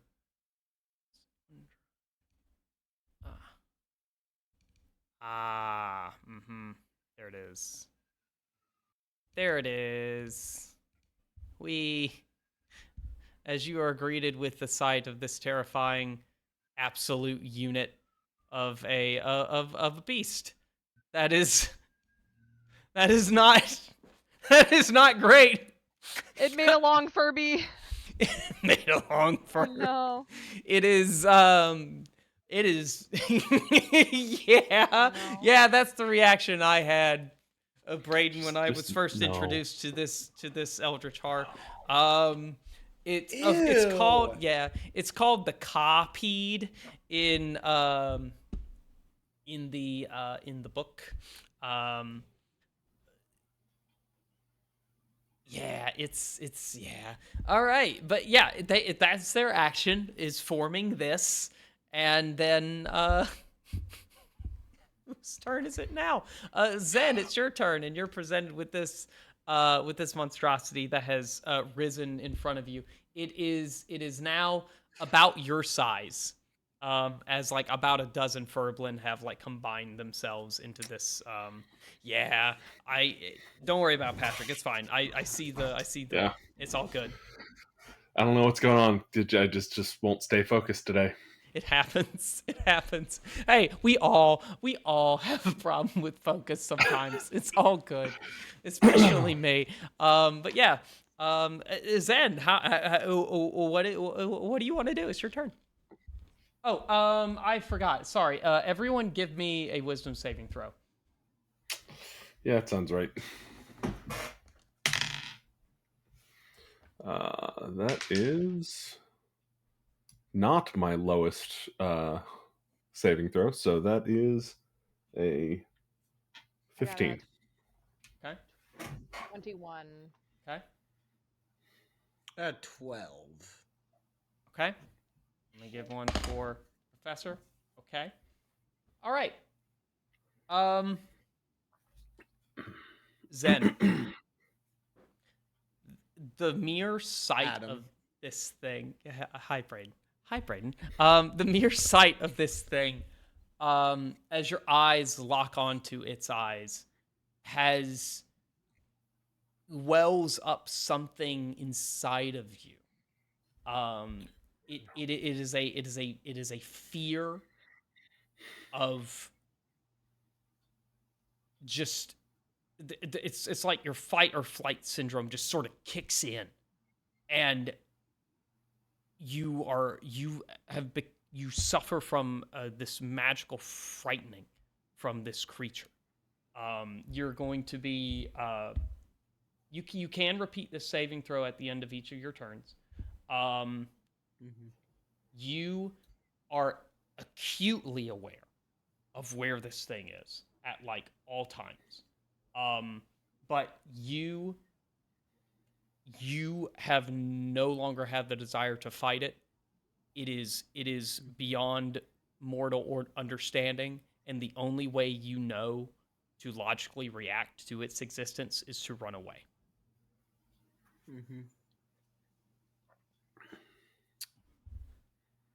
So, with that being said, Yeah. it is your turn. Yeah. Hey, look, a rope. I don't want to play this game anymore, Adam. Sorry. I'm sorry. I keep throwing horrific things at y'all. I swear there's more fun stuff. I swear there's more cozy, neat, little, cool things. I'm sorry. Keep the cosmic horror coming. Fair. Okay. Is there anybody currently on the rope right now? Yes, there's the professor who is making his way. He's like, I'd say he's a good 45 feet up. There's Ivy, who is like 30 feet up. And then there is Cassie, who is like 15 feet up now because of climbing speed. Cassie, I'm sorry. I know you said you want to move 30, but with the way climbing speed, I think kind of works unless it's a ladder. Rope is kind of you're using your strength to sort of pull yourself up. Unless it's like a ladder or you're a spider. Yes. So you can get to the rope.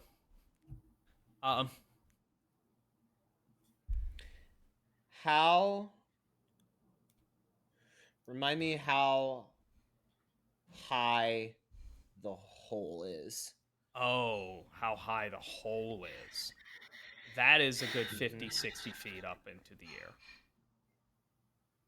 So in about one turn, you think, at the same pace that the professor has been going, he will be up top and out soon.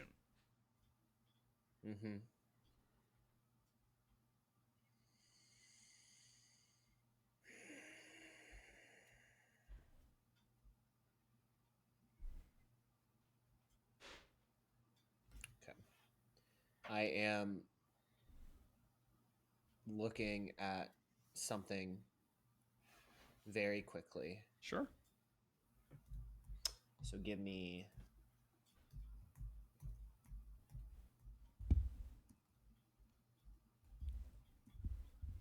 Yeah, fair enough. Sorry. Just give me a couple of seconds here so I can... I just got to check some... I gotta look at game language.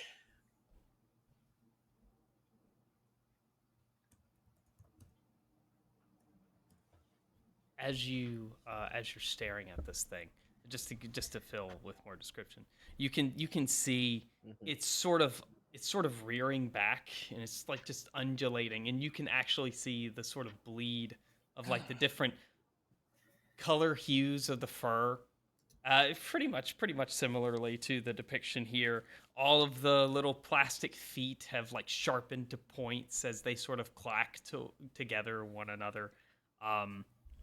It is a horrifying sight to behold as it starts singing what sounds like a lullaby in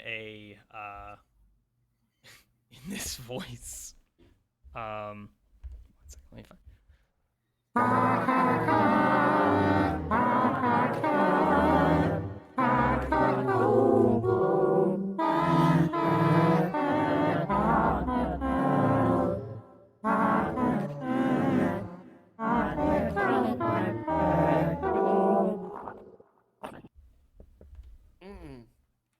Mm-mm. Mm-mm. Mm-mm. Mm-mm.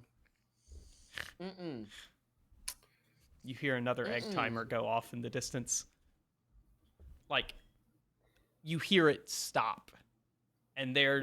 you hear maybe 2 or 3 more that are still going, one that has just started. Yeah. Mm. Oh God. Oh, Mm-hmm. I hate that. Oh. I will say, Doyle. Oh wait. Oh, never mind. I was. Sorry. No. Ignore that. Yeah, I was gonna say it's not my turn yet. No. That's true. I was just keeping track of where items were, etc., etc. Yeah. Okay. All right. So I'm going to. Obviously, I have to run away because I'm frightened, Yes. which is fine. Mm-hmm. Totally fair. Before I run away, Mm-hmm. I want to take the batteries that Mm-hmm. Doyle gave me, Mm-hmm. and I want to throw them like past. I just want to throw them past the fucking monstrosity that's in front of me right now. Okay. Okay. Okay. As you throw them past the monstrosity, you turn around to run. The first thing you see as you're running towards the rope, you see Gabi put his face in his paw and start shaking it. And then you hear uh behind you.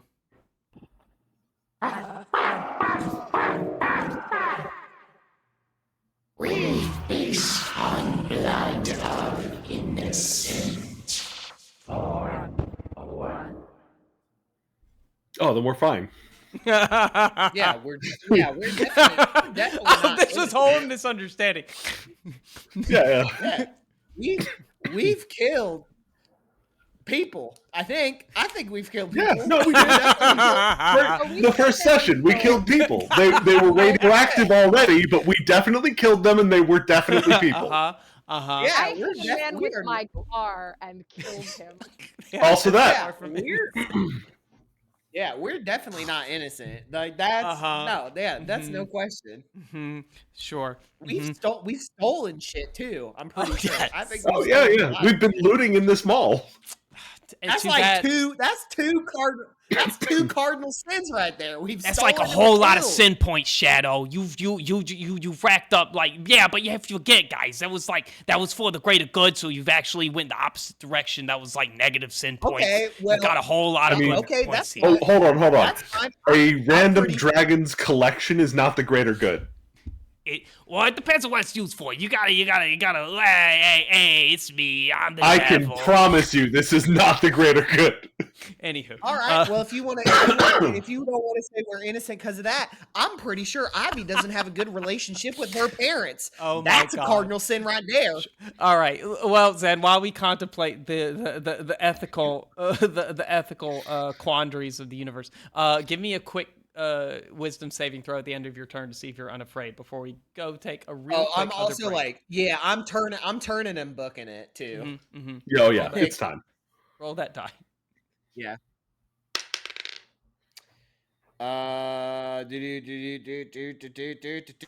13.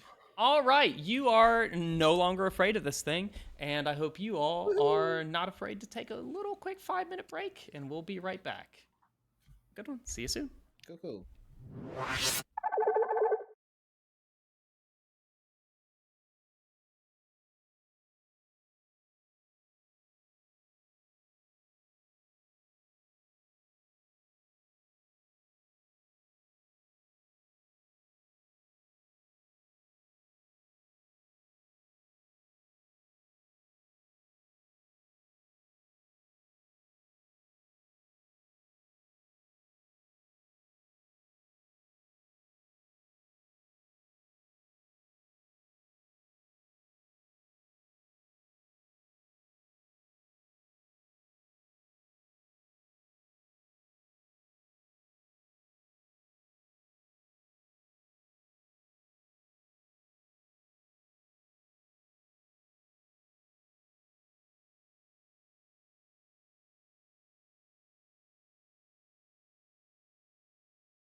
Yeehaw! Indeed. But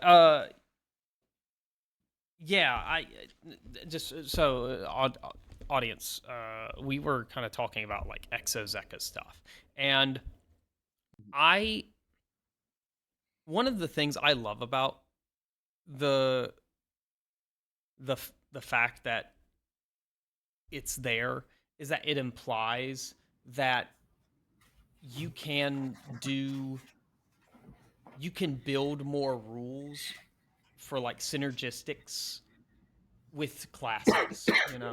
Like I kind of want to see what more kind of like synergistic, like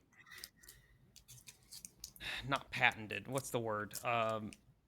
Written down like rules, game mechanic ideas like that can be thought of for like other classes, especially classes that Yeah, have team sort of functions, right? Like the henshin is very, I mean, yeah, that's kind of there, but I right. Absolutely. yeah, I think that I like, mean, and for like to kind of like let the audience kind of like peek behind the curtain and everything, yeah, like there is a way that if there were multiple power mask henshins in this class, we literally could make like a giant like exozeka that is very reminiscent of Power Rangers, yeah. right?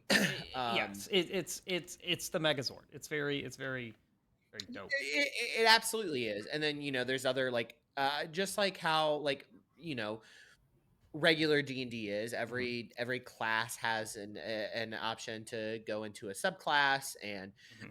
with the henchins particularly, like it's not just um power mass type, which is what Zen is, right? That has an access to a Zeka companion, but there's one that is more magic based that gets an astral animal companion, which is very a la Sailor Moon, and then there Yes. is one that is a speed mask, which is kind of like akin to monks and having these like special moves of like attacks that they do, and each one does like a different damage type, and like has like all these other features, and then you also get like a cool Tron bike at some Yeah, point, like that one's very much Common Rider, and I'm here for it. I mhm. love that.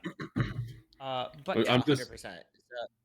I'm just gonna throw this out there. You guys send me your character sheets and let me know what your characters can do. I can come up with some absolute nonsense for okay. synergy for this team. Like, Yeah. believe me, my ability to pull a plan that should not work out of thin air. I I just need a I little I more mean, information about and all of the and characters. and, and I want you all to know that I am the kind of DM who loves to see that. Like mhm. I don't dread. I never dread my players coming up with like crazy shit to do because I'm as a storyteller, I am on the side of my players. It may when I throw shit like this at you, it may not seem like I'm on your side, but I am at Yeah, my but I mean, heart. it makes us think out of the box a little bit more. Yeah, Like yeah, yeah. the whole like egg timer plan thing was like very out of the box that That's very good. Yep. Patrick came up with, which I think is so rad. It's so rad. Yeah, I love having the, like, don't get me wrong, combat in D&D is great, but it shouldn't necessarily be the end all be all solution. And if we know that we're up against something that is a CR that we cannot match, then having these creative ways to get around combat, that's just as important. Yeah. Exactly. I wholly agree. Um and I believe we ended the last turn with Zen successfully making the wisdom saving throw. Gabi gets to go. Uh, you But see, still running away. but still running away. I mean, yeah, you ended your turn like at the rope, right? Because Yeah, yes, yeah, yeah. yes, but also yes, of course, running away. Um, let me see, Gabi. Gabi, you see another little arrow whiz past. It sort of embeds itself like a piercing in the ear of this Furblin centipede looking creature, which like just clicks and clacks in its direction as like sparks of electricity sort of like arc between its like exposed metal cables and like wiring deep inside its throat. And then Cassie and Doyle, it is your turn. Cassie, you can go first again. I'm just gonna keep doing what I've been doing and just take another shot at another Herblin. There are no more Furblin. There is only the one Oh, Furblin. it's the big thing. It's the Yeah, only yeah. the one. My bad. Yeah, the big It is spooky fine. thing. Yes. How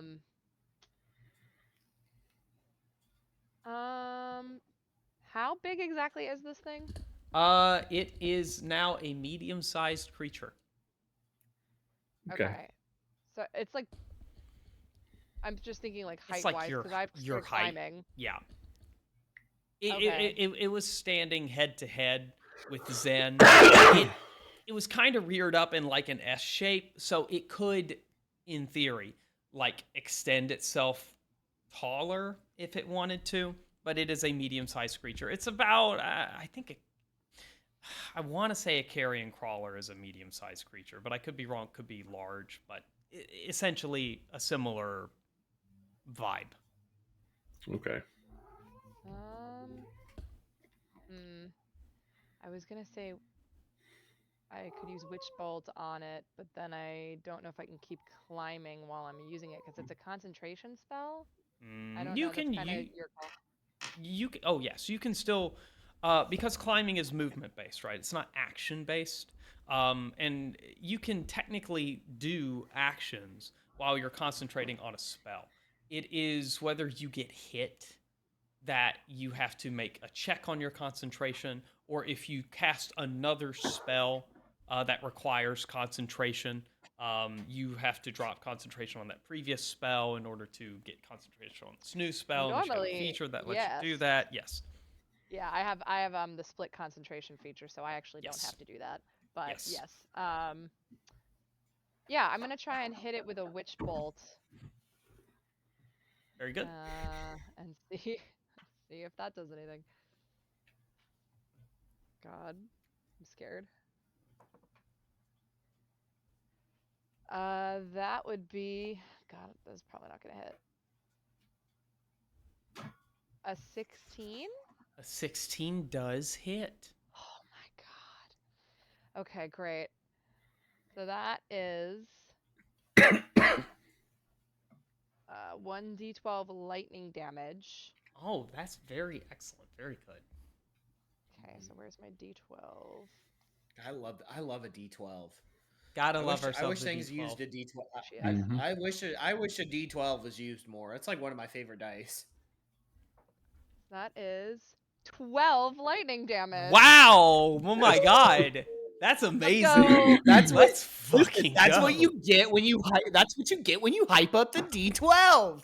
Let's It go. rewards Very you. good. The dice gods have Very smiled good. upon me today. Very good. Excellent work. Excellent work, Sam. I need Cassie to make me you. a wisdom saving throw. Okay.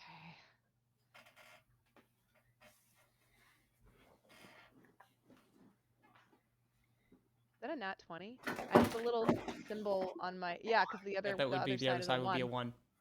Yeah, I got a nat Okay. 20. Yeah. Very Sort of good. thing. Thank you very much. Thank you very much. Very good. All right. Excellent work. Doyle, what would you like to do? We have 2 egg timers left. You have 2 egg timers left. Yes. Oh, sorry, and I also keep climbing. And you also could. Yeah. Yes, of course. I'm going to politely ask Gabi if I can borrow his bow, Okay. and also if he would mind hiding in my coat. Okay. He hands you his bow. It fits in the palm of your hand. That is unfortunate. That is not going to work with my plan. We have 2 egg timers left. I'm going to just start climbing. Still stuff Gabi in the coat. Okay. Bow is not useful, but that's fine. Okay. You sort of move past Zen. You get on the rope. You climb 15 feet. Sure. Yep. You can see as you look up, you can see the professor sort of scurrying and pulling himself onto the edge of the snow-covered roof of this abandoned mall. When the last egg timer stops, I want to know. Okay, yes, of course, I will let you know. It is the Copheed's turn. That is the official name of this monster. The Copheed, the Furblin centipede. It it sort of like scoots, sort of like a snake on its rearing up, but on its back legs, sort of skitters towards Zen, and it goes to just it rears up, and all of its little legs and shit and all of its little mandibles sort of like stretch out, and it attacks you. And then it whips its tail around with this like almost like a Herculean beetle looking like pincer at the back. Okay. The bite will hit you. The pincer will not. So there you go. Let's see here. Probably for the best. Oh, it is. Well, you say that.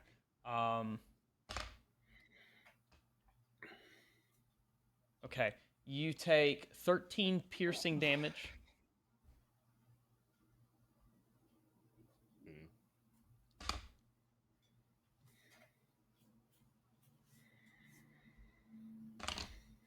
And then you take another 8 necrotic damage.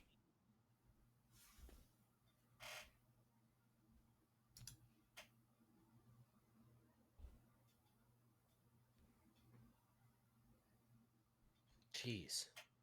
Yep.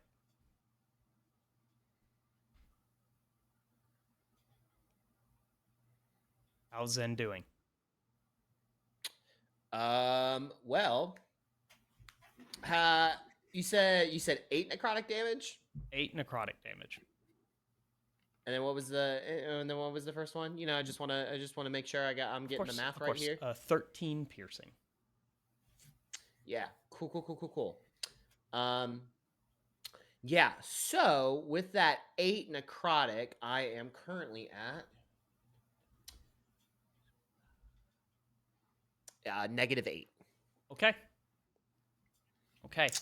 Well, As the copy bites down on Zen, you see him sort of crumple to the ground as Rocky sort of gets over on top of him and like growls an extra loud roar to get to sort of try and scare the Copheed away. Zen, I also need you to make a con saving throw. Oh, for corruption. This is not for corruption. Oh. Okay. I stand corrected.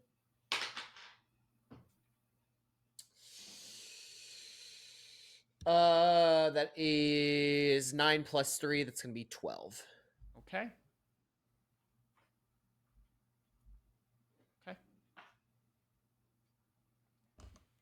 All right.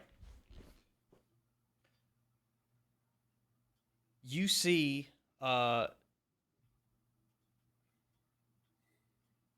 Doyle. It is Gabi's turn. You see Rocky down below fighting. Zen, while you can still have Rocky do stuff under like your command, if you so wish. So I'm gonna let that.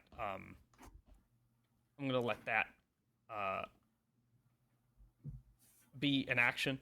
Okay. From above you, Doyle and Cassie, as you see Ivy reach the top and get over the edge, you see the professor lean over the edge, and he's watching this whole scene, and he's like, "Great googly moogly, quick, take this!" And he's holding something out, and he drops it. I need Cassie, you can make the dex saving throw to catch it. As you are First, higher up on the rope as than you're me. higher up on the rope. Yep. Okay. That's a 14. Okay. You do catch it just by the tip of the little ring of this syringe, and it has a liquid in it, and a very very long, scary looking needle at the end. It's sort of written on what's the damn name of the spell? Sort of written on the side of it, is just like a note, like certain instructions, just to kind of how to use it. But essentially, it amounts to a casting of what's it called? Revivify? Not revivify, because they have to be dead. It's it's the cleric spell. It's escaped my name. It's the cleric spell that basically stops them from dying. Oh, spare the dying. Spare the Oh. dying. It's basically casts that, and at the same time revives 1 hit point. It just says adrenaline on the top of the written on the It's an EpiPen. yeah. It's exact. If you've seen Pulp Fiction, it is that adrenaline needle. It is that fucking extra long needle. Okay. I don't want to risk like throwing it and it getting broken or something. So can I use my split concentration to have them to cast Mage Hand? Yes, you can. Yes, you Okay. can. So I'm gonna cast Mage Hand and have the Mage Hand take the syringe vial, whatever it is, Mm-hmm. and deliver it to. Should I give it to Doyle or Rocky? How close is Doyle to Zen? I think it was established I'm like 15 feet off the ground. Rocky is on the ground. On top of him, yeah. Yeah. Can Rocky use a syringe? Probably not. Because it does require thumbs. Yeah. So I mean, like it's a 15-foot drop. I It's can have not. the Mage Hand deliver it, right? Oh yeah, there you go. I can just have the Mage Hand administer it. You should do There you that, go. Yeah. and then There you we go. should get Zen and Rocky on this rope. That's using your noodle. Mm-hmm. Yes, very good. So yeah, and that can be your action, is you having the mage hand administer the thing, is commanding it to do that. So as your mage hand sort of floats down, it's like Master Hand from Super Smash Brothers. It just like a very faint playing of like Die Valkyrie is like playing in like the background as it like just zooms bolts down from the sky, and Rocky sees it. He flips Zen over on his back, and just the needle goes sunk right into his chest and plunges in. Zen, you feel so energetic, so energetic. I mean, it's you are awake and alive. You have 1 hit point, but you are so lucid right now. It is Hell crazy. yeah. But yeah, Hell yeah. and you hear the professor say, "That's the only one I have." Okay. Well, we'll make sure it doesn't go to waste. Yep. But yes, and Doyle, it is your turn. So, are we down to the last egg timer? You hear the egg timer going off. You hear an egg timer going off. There's still 1 going off, but not 2 anymore. Still 1 going off, not 2 anymore. Okay. We've had this thing singing, we've had Rocky roaring, we've had the professor yelling. I'm going to say noise doesn't matter anymore. And I'm going to shoot this thing with my blaster and then cast Ensnaring Strike. Okay, very good. 17 on the die, so I'm assuming that's going to be a hit. That but will be a hit, yes. Yeah, that would definitely be a hit. And then with Ensnaring Strike, it has to pass a DC 14 Strength saving throw. Okay. Oh, that is terrible damage. That is 5 total damage.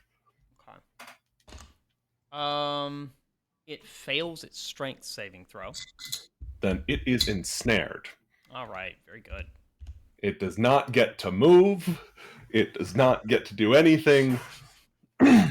Zen and Rocky, get on this goddamn rope. We're going to leave this singing monstrosity to fight the Yeti instead of us. Gabi is hidden.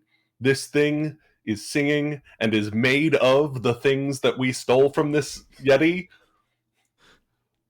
It's horrifying and clearly a threat to an apex predator's, hunting grounds. Let's go. Yes, indeed. It is the copied's turn. It is struggling. Let's see. Does it get to repeat the saving throw? I believe so, unfortunately. That's fine. It critically failed. You're good. No worries. Excellent. Very good. So Zen, you feel Rocky tugging at your suit, pulling you away from this creature as it is trying to bite at. What does your what do the bonds look like? Is it just it also has to take 1d6 piercing damage at the start of its turn. Ooh, yes, it does. Sorry, All right. I should have read the you spell roll more it. thoroughly. Yes. No, that's Oh, fine. yeah, sure, I will. I rolled it and realized. Only 1 damage, so Oh, still. that's fine. That was the same That's number 2 I rolled. 1s on a damage die in a row. That's terrible. Oh well. Say lovey. I'm rolling well on all the other dice, so it's fine. What does the magic of the ensnaring strike look like? It looks like vines have come up from the ground and just wrapped around it and pinned it down. Okay. All right. Very good. Very good. They look like vines of palm trees, as you realize that fissures under the tile from the different planters of the frozen palm trees that are were growing in this food court. You see fissures in the tile as they just snake their way to this creature, and they just burst up out of the ground, and they just wrap themselves around it, ensnaring it. Very good. Yeah. So Zen, it's your turn. What would you like to do?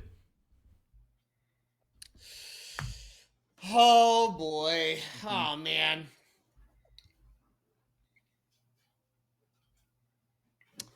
I could do one of two things. I could do two. I could do two things. I could either start climbing up the rope and try and get out of here as quickly as possible. Or I could use a bonus action to have Rocky transform into the Exozeka, and then we can drive our sword through its chest and do that. really enact some revenge. Don't do that. I think you should just run. I am going to take the high road, even though I really want to kill this thing. I want to kill this thing so damn bad. Yes, this thing just got renamed from Copheed to Bait. Yeah, it's gonna die. We're feeding it to a bigger enemy. Exactly. We're leaving it for the Parenthetti. I am going to get on the rope, and I'm going to start climbing. All right. Very good. As You're now 15 feet up the as ground. my body will allow. That is 15 feet. You're good. Very good. Cool. Gabi's still hiding. Cassie Doyle, I'm gonna guess you continue to use your turns to climb. Yes, however, every additional turn I can still cast another 1d12 damage from my witch bolt. Oh yeah. Oh, you certainly can. Is that just you just rolled the damage, or is it? I believe so. It says I believe that's correct. What I recall. on a hit, the target takes 1d12 lightning damage. On each of your turns for the duration, you can use your action to deal 1d12 lightning damage to the target automatically. Yes, that's right. Yeah, go ahead. Okay. One. Well, Just one little fuck you. Bye. You know what? Yeah. that's good. All right, very good. As you all climb, you quickly make your way to the top. Zen, as you're the last one looking down, because it just continues failing its strength saving throws to get out. You look down, and out of the shadows, you just see this hulking creature that had made no sound for the last 5 seconds as this thing is screaming up at you. You see this hulking the paratheti just sort of like slowly lumber, and it's sneaking up behind the creature, and it stands up Oh shit. on both of its legs, and you see it do that. And you hear it crack its neck, and just the last thing you see is just one of those fucking cartoon like dust furball things happen as it just like pounces on top of this thing, and you see fake faux fur and plastic just flying. You see the copy just trying to, in this like tumult of a duel, you see the copy just sort of like trying to wrap around the Piratheti like a python. It is ripping the copied in like half, like a like just splitting a Twizzler. It is, they are going to town on one another as you all sort of make your way away from the from the roof from this Thunderdome. Very good. And that's that. You have survived the mall, the frozen mall dungeon. And you got some loot and some like clues and things. So that's good. That's good. The Piratheti's still there. I mean, you technically can go back inside. The Piratheti is still there. But yes. Yeah. Yeah, I think we're good. All right. I'm good. We got some retro cards, some retro games. We unloaded some shelves. We got some lore. Mm-hmm. Yep. And Oh yes. and I have a shiny Furblin. And you have a shiny Furblin. Yes, you do. Yes, you do. Who is very thankful to not be down there anymore. Yeah. But as you look up and out in the weather, you do realize that you have plenty of time.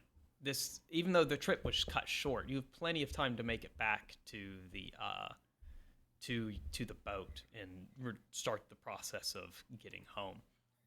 The professor is a little disappointed that he couldn't spend more time in research and scanning and learning more things, but given the situation, he's glad to be alive, as I'm sure you all are. Yeah, he fucking better be. We better get a good bonus after this shit. That's crazy. Yeah. Yes, Sam. What would you like to say? Oh, I was just gonna remind, or maybe inform, the rest of the group of the memory cards that I stole off that corpse from the campfire. Yes. Yep. Also There's good. more lore to Indeed. unlock. The professor says, Yes, well, judging by the clouds on the horizon, another blizzard will be coming soon, which hopefully we can make far away from this Piratheti. They are ravenous creatures. They will hibernate, but if they know food is about, they will hunt endlessly. So I dare say we should go. And Yes. one thing, judging from the view, I remember the last video. What attacked them? It was blue, and it was not a Piratheti. I believe we should leave as quickly as possible. so you do. Yeah, let's get the hell out of here. You all travel westward kind of following along the same route. You come to that same rocky outcropping that you were at before that you recognized was like a good shelter from the blizzard that did have the ice giant outside of it. Luckily, you do not see the ice giant anymore. Um, and you make camp for the evening. You set up the tent, and the professor now has time to sort of break out his a little laptop that he brought along with him and sort of set that up and hook the camcorder up to the screen and set his little power capacitor up to hook up to the laptop to power it. And he configures the camcorder to output to the laptop screen. And he starts, he puts in, well, first he asks, Well, okay. So I do see there are 2 cards here. We have 3. The third one, which only had 1 file, and then there's a card labeled 1, which, let me see here. Belonging to the property of. Let me see. I just got to get to it. KCST. Does that mean anything to anyone?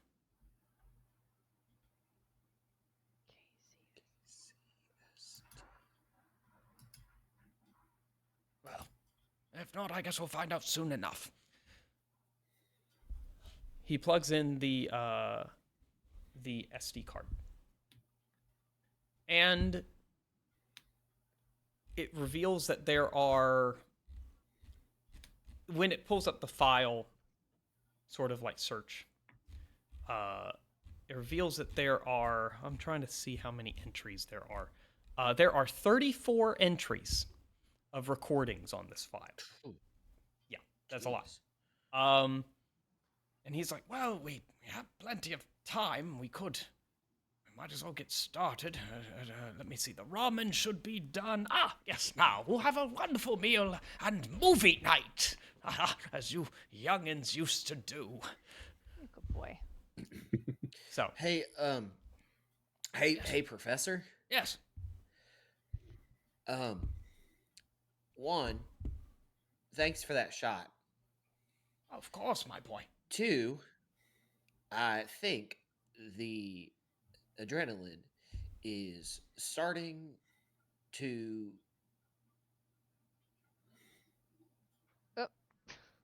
Zen falls over. Yes. Well, that will. Yeah, Zen just like falls asleep standing up. That's fine. Well, I guess he can't 420 blaze it with us while we watch these films. Here we go. I brought weed for everyone. as he sort of like, It was in the emergency rations all along. Gonna remind everyone again that Cassie is a minor. You're also a robot, so well, synthetic. I'm not sure what effect. but anywho, so as he hits play, you see it read card 01, file 001. A reporter dressed in a nice suit and microphone in her hand walks into the frame from behind the camera and stands on a sidewalk in front of the entrance to a shopping mall. This reporter is human, blonde hair. She puts on a smile and says, "Today, we will be exploring the impact of the Suncoast Mall on the local." She is interrupted by a group of rowdy teens entering the mall who yell, "Woo! Go Seagulls!" She drops the smile and microphone and shoots them a glare. When they get inside, she resets herself and starts over.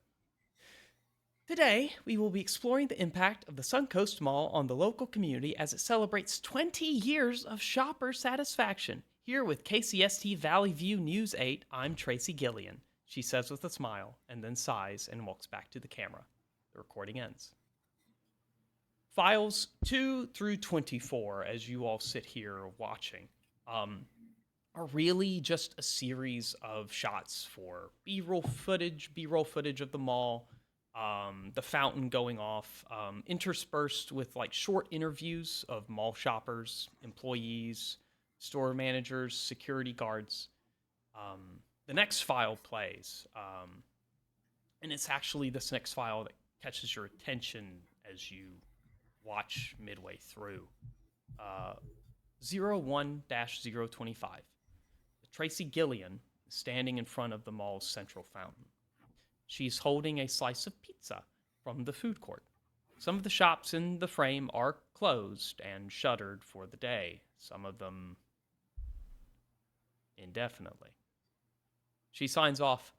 The Suncoast Mall hopes to continue stimulating the local economy and shoppers' taste buds for many decades to come. This has been Tracy Gillian with KCST Valley View News 8 reporting. As if on cue, the fountain shuts off almost immediately after she finishes speaking.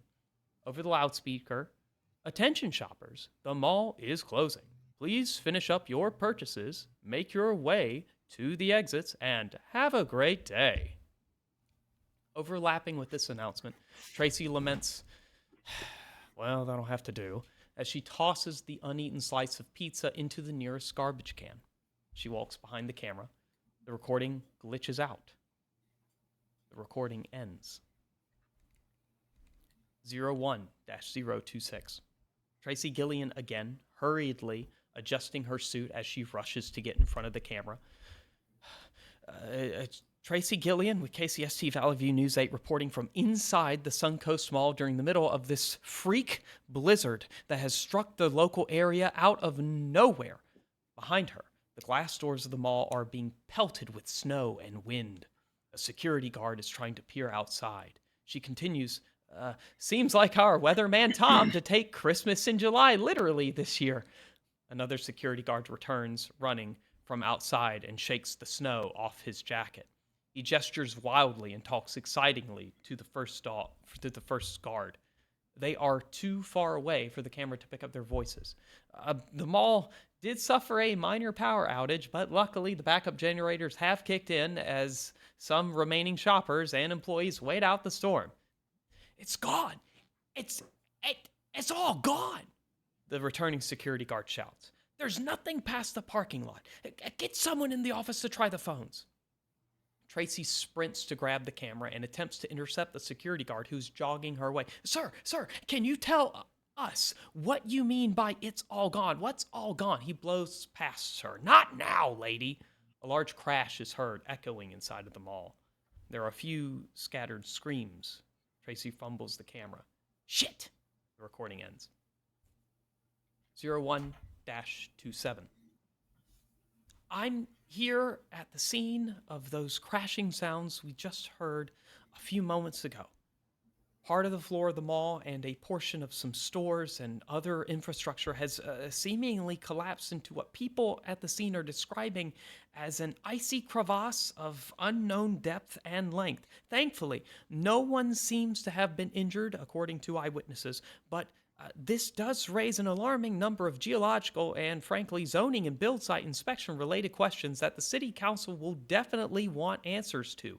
Throughout her monologue, Tracy is holding the camera, speaking slightly out of breath, panning, tilting, moving, and zooming everywhere to capture the scene of the collapse, especially the crevasse, in excruciating detail.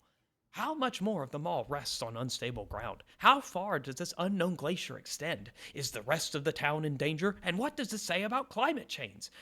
Tracy Gillian, KCST Valley Views News 8. The recording ends. 01-28. Tracy is sitting at a table in the food court. The camera on its tripod just off to the side of the table. We've all just been told by mall administration and security staff that there's a long pause. Tracy idly picks up a French fry and shoves it into her mouth. She stares off as she chews. A good 15 seconds passes of silence. She swallows hard. We've all just been told by mall administration and security staff that as far as they know, there is no sign of any buildings or people or even a road. No part of town at all outside of the edge of the parking lot. The blizzard has lightened up a little, and I went to see myself, and they're right. There's nothing out there except for miles and miles of snow-covered ground and rocks, and it's absolutely freezing outside it. Nobody. Our cars are still out there. At least there's plenty of food. They're sending someone up on the roof to try and get a better view. I don't think the Russians or Chinese nuked us. Well, why would the mall be left? They can't reach anyone on the phone. I'm gonna go to the news van and maybe drive around a bit just to see. Okay, folks, another voice chimes in. We took a look around, surveyed the area. Tracy grabs the tripod and turns it towards the center of the food court eating area. A short man in a button-down shirt, slacks, and tie, sporting a very bad comb-over, is addressing everyone in the mall. And frankly, I'm going to be honest and transparent with you. We have no idea what's going on. There's just absolutely nothing out. Well, we don't know what's out there, but it ain't Valley View. Now that storm is kicking up again, and it looks like it's going to get real fierce too. So in the best interests of everyone, until we get more information, we're going to be going around locking the doors for your safety. Tracy groans. You gotta be fucking kidding me. He continues, you're gonna freeze to death if you go out there in this. We don't want to let anything. Another man in a suit with a blonde mullet quickly whispers in Comb-Over's ear. We don't want to let any one of us get separated, lost, or broken down if they try to drive away. Nobody is going out in that storm to get you. Safety in numbers. Now, we're going to keep checking the radios and TVs to pick up a signal. Thankfully, the manager of Gadget Cabin is still here, so we're going to try and get in touch with someone. A lady raises her hand into the camera frame. What are we going to do for food? The gentleman puts his hands on his hips. You like burritos? Tracy picks up the camera and faces it towards her, muttering, this is ridiculous. She fiddles with the controls and buttons as the man continues. Some of the staff of Burrito Sabroso are... The recording ends. 1 second. I'm just going to fix my audio here. There we go. 01-029. I only have a few of these recordings left. I know we're getting close to time, and this is a little long, but Tracy Gillian in a bed. So, an update.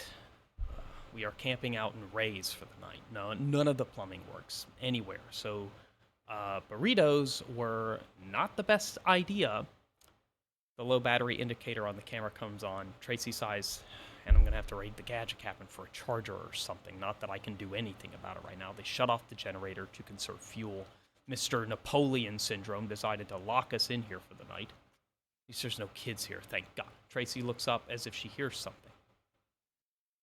The camera's view is shaky and very unsteady as she gets up out of the bed and takes it with her out of the furniture section of Ray's. A few moments later, she brings up the camera to focus on the darkened metal security grill that separates the store from the rest of the mall. There isn't much light on the scene except for small shafts of moonlight filtering through gaps in the snow-covered glass skylights in the ceiling of the store. Tracy zooms in, and even in the low resolution, the silhouette of something tiny and squat can be spotted just on the other side of the roll-down gate. We hear a tiny motor whirring as a small, yellow plastic beak lightly chomps down on a bar of the gate and tugs at it. After two sharp, mild, ineffective tugs, the figure backs away. A thin shaft of light lands across its large, glossy eyes as they blink slowly. The camera's battery indicator flashes more rapidly. The camera hears a voice as if through a small speaker, singing, La la la. Ka ka ka. Ka ka ka ka ka ka ka. Tracy whispers, "What the fuck?" The recording ends. 01-030. Camera is filming a hallway with an open door a few feet away. Voice One is responding, which doesn't make sense. With this setup, we should be able to cover a few hundred miles at least. Even if we were in Greenland, we'd be able to reach somebody on one of these frequencies. They have people manning radios at those stations pretty consistently, and I've been at this for hours. The camera creeps closer to the doorway. Voice 2. Did you see anything out there? Voice 3. Nah, Liz is too bad. Voice 1. Okay, look, if I'm going to be operating this radio for you, I need to be in the loop. You, Vern, and all the security guards have been acting fucking shady, and I'm tired of it. The camera operator stops their approach. You can hear their breathing. Voice 2. Go ahead. Voice 3. It was big. I thought it was like a huge snake, like a blue cobra with these antenna things. But then the rest of the body came out from behind the rock and it had these creepy fucking centipede legs. It didn't see me when I was on the roof yesterday, and the screeching. During the description, the camera operator moves to the edge of the doorway. They slowly lower the camera to the floor and peek the lens around the corner to get a view. You hear the voice of the gadget cabin manager. Holy shit. You see the blonde mullet man, who was voice 2. You can't tell anyone this yet, not before we reach somebody or get some help. We'd have everyone panicking. Even more, ever since that crazy reporter has them thinking we're all playing pranks on them. The gadget cabin manager says, maybe it was one of the toys. The blonde mullet says, no. She swears up and down it was one of the Furblin dolls, and that we set it up to mess with the security girl at Ray's, just to scare everyone. Nobody else saw it but her. It was just her imagination. Go get someone to help you empty the toilet area. The camera operator turns around and quietly tries to go back down the hallway as quick as possible. Despite the shakiness, we can see that it is Tracy who holds the camera in the reflection of the mirror at the end of the hallway. The security guard, who is voice 3, sighs. Yeah, I still don't see why we all just can't poop in the ice hole. The recording ends. Let me see. I recognize it as 9:52. There are 1, 2, 3, 4 more recordings on this card if we want to blow through them real quick. Yes? Are we all interested in more lore? Very good. Very good, very good.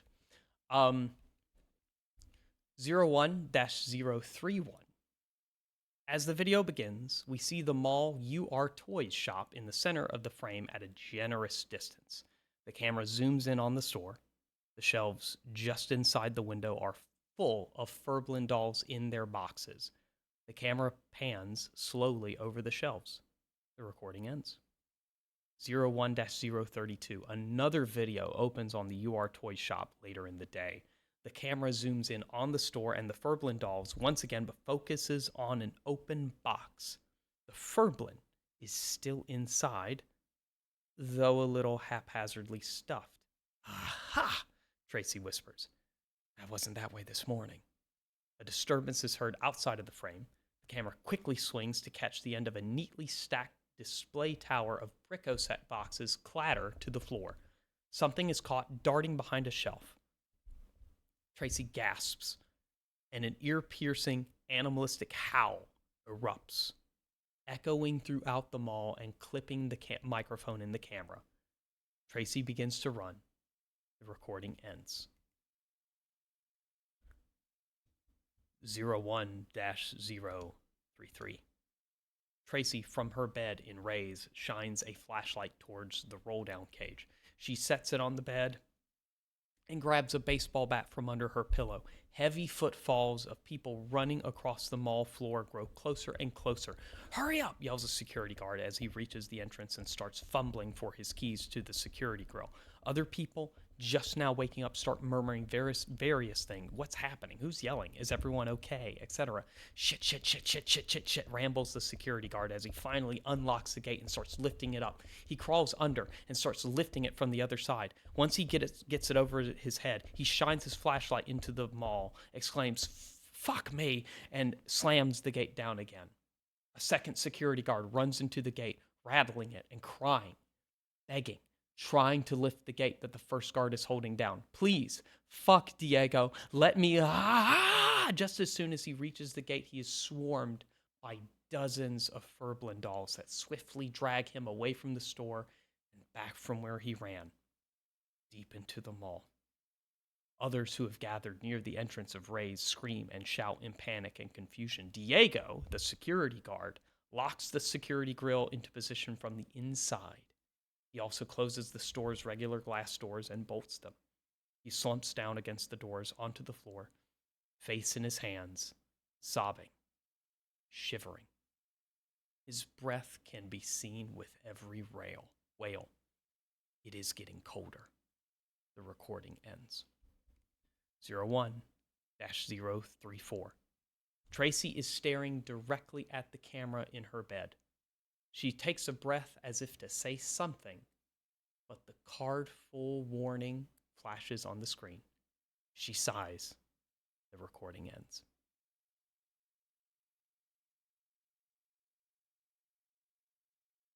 The professor takes a deep inhale, lets it all out, and says, "Holy fucking shit, that was wild."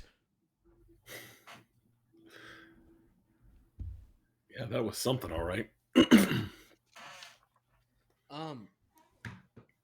Well, obviously, what we saw there was the Furblins uprising and eating a bunch of people. But Professor, where is Valley View? Well, judging by the series, judging by the series of events in here, in my expert opinion, Valley View is likely the name of some municipality or area, wherever this mall came from, because it's quite clear it ain't from around here, son. Possibly somewhere near this Colorado we heard about. Maybe. Who Also, knows? It's maybe what- that is Valley View, Colorado. Sounds nice. And what is Chinese, and why were they in such a hurry? I don't know. Who knows? It is. Some of these things things we hear of the worlds where these phenomenon originate from are alien to us. They are. We have to sit down and interview someone from here. I wish we had someone from this. Maybe it could be very well that Valley View and Colorado are in completely different dimensions. Well, there is one way for us to potentially find that out, and that is talk to the person we rescued from a hole who claimed to be from Colorado. That is very true. Let's also take into account the fact that all of these people are clearly human. Well, from what we've seen so far, I don't True. spot any trogs or Wonari, not even an elf or a dwarf, which is very. Although the one, be that as it may, we also should take into account that the person we rescued is an elf, and though that may be true that she was always an elf, some people, when they are transported here, are no longer who they once were. That is also a good point. It is all wishy-washy, timey-wimey stuff. It's very deep science. Oh, did any of you grab any of those coins? Currency? No. It is unfortunate. We realized we were standing next to a cash register that would probably have some. Around at the time, we were attacked by furblins that, around the time a swarm of furblins reached the glass door, and we heard the parenthetic for the first time. Yes, So that would be. it kind of lowered our priority on getting Yes, coins. yes, indubitably so, indeed. Yeah. Well, I think that's enough horror stories for tonight. I know we have another card, but I feel like I need to get some sleep before I trip and hallucinate some nightmares. Yeah, probably for the best. Indeed. Well, All right. Well, good all night. right. Take watch, and let's get some sleep and get back to the boat. Yeah. Indeed, as fast as possible. And with that, why don't we all get some sleep as we end the night's session of Sunset Grid. Thank you all so much for tuning in.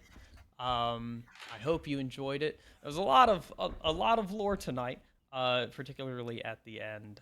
Some good combat, and that was the fastest dungeon I've ever run, I think.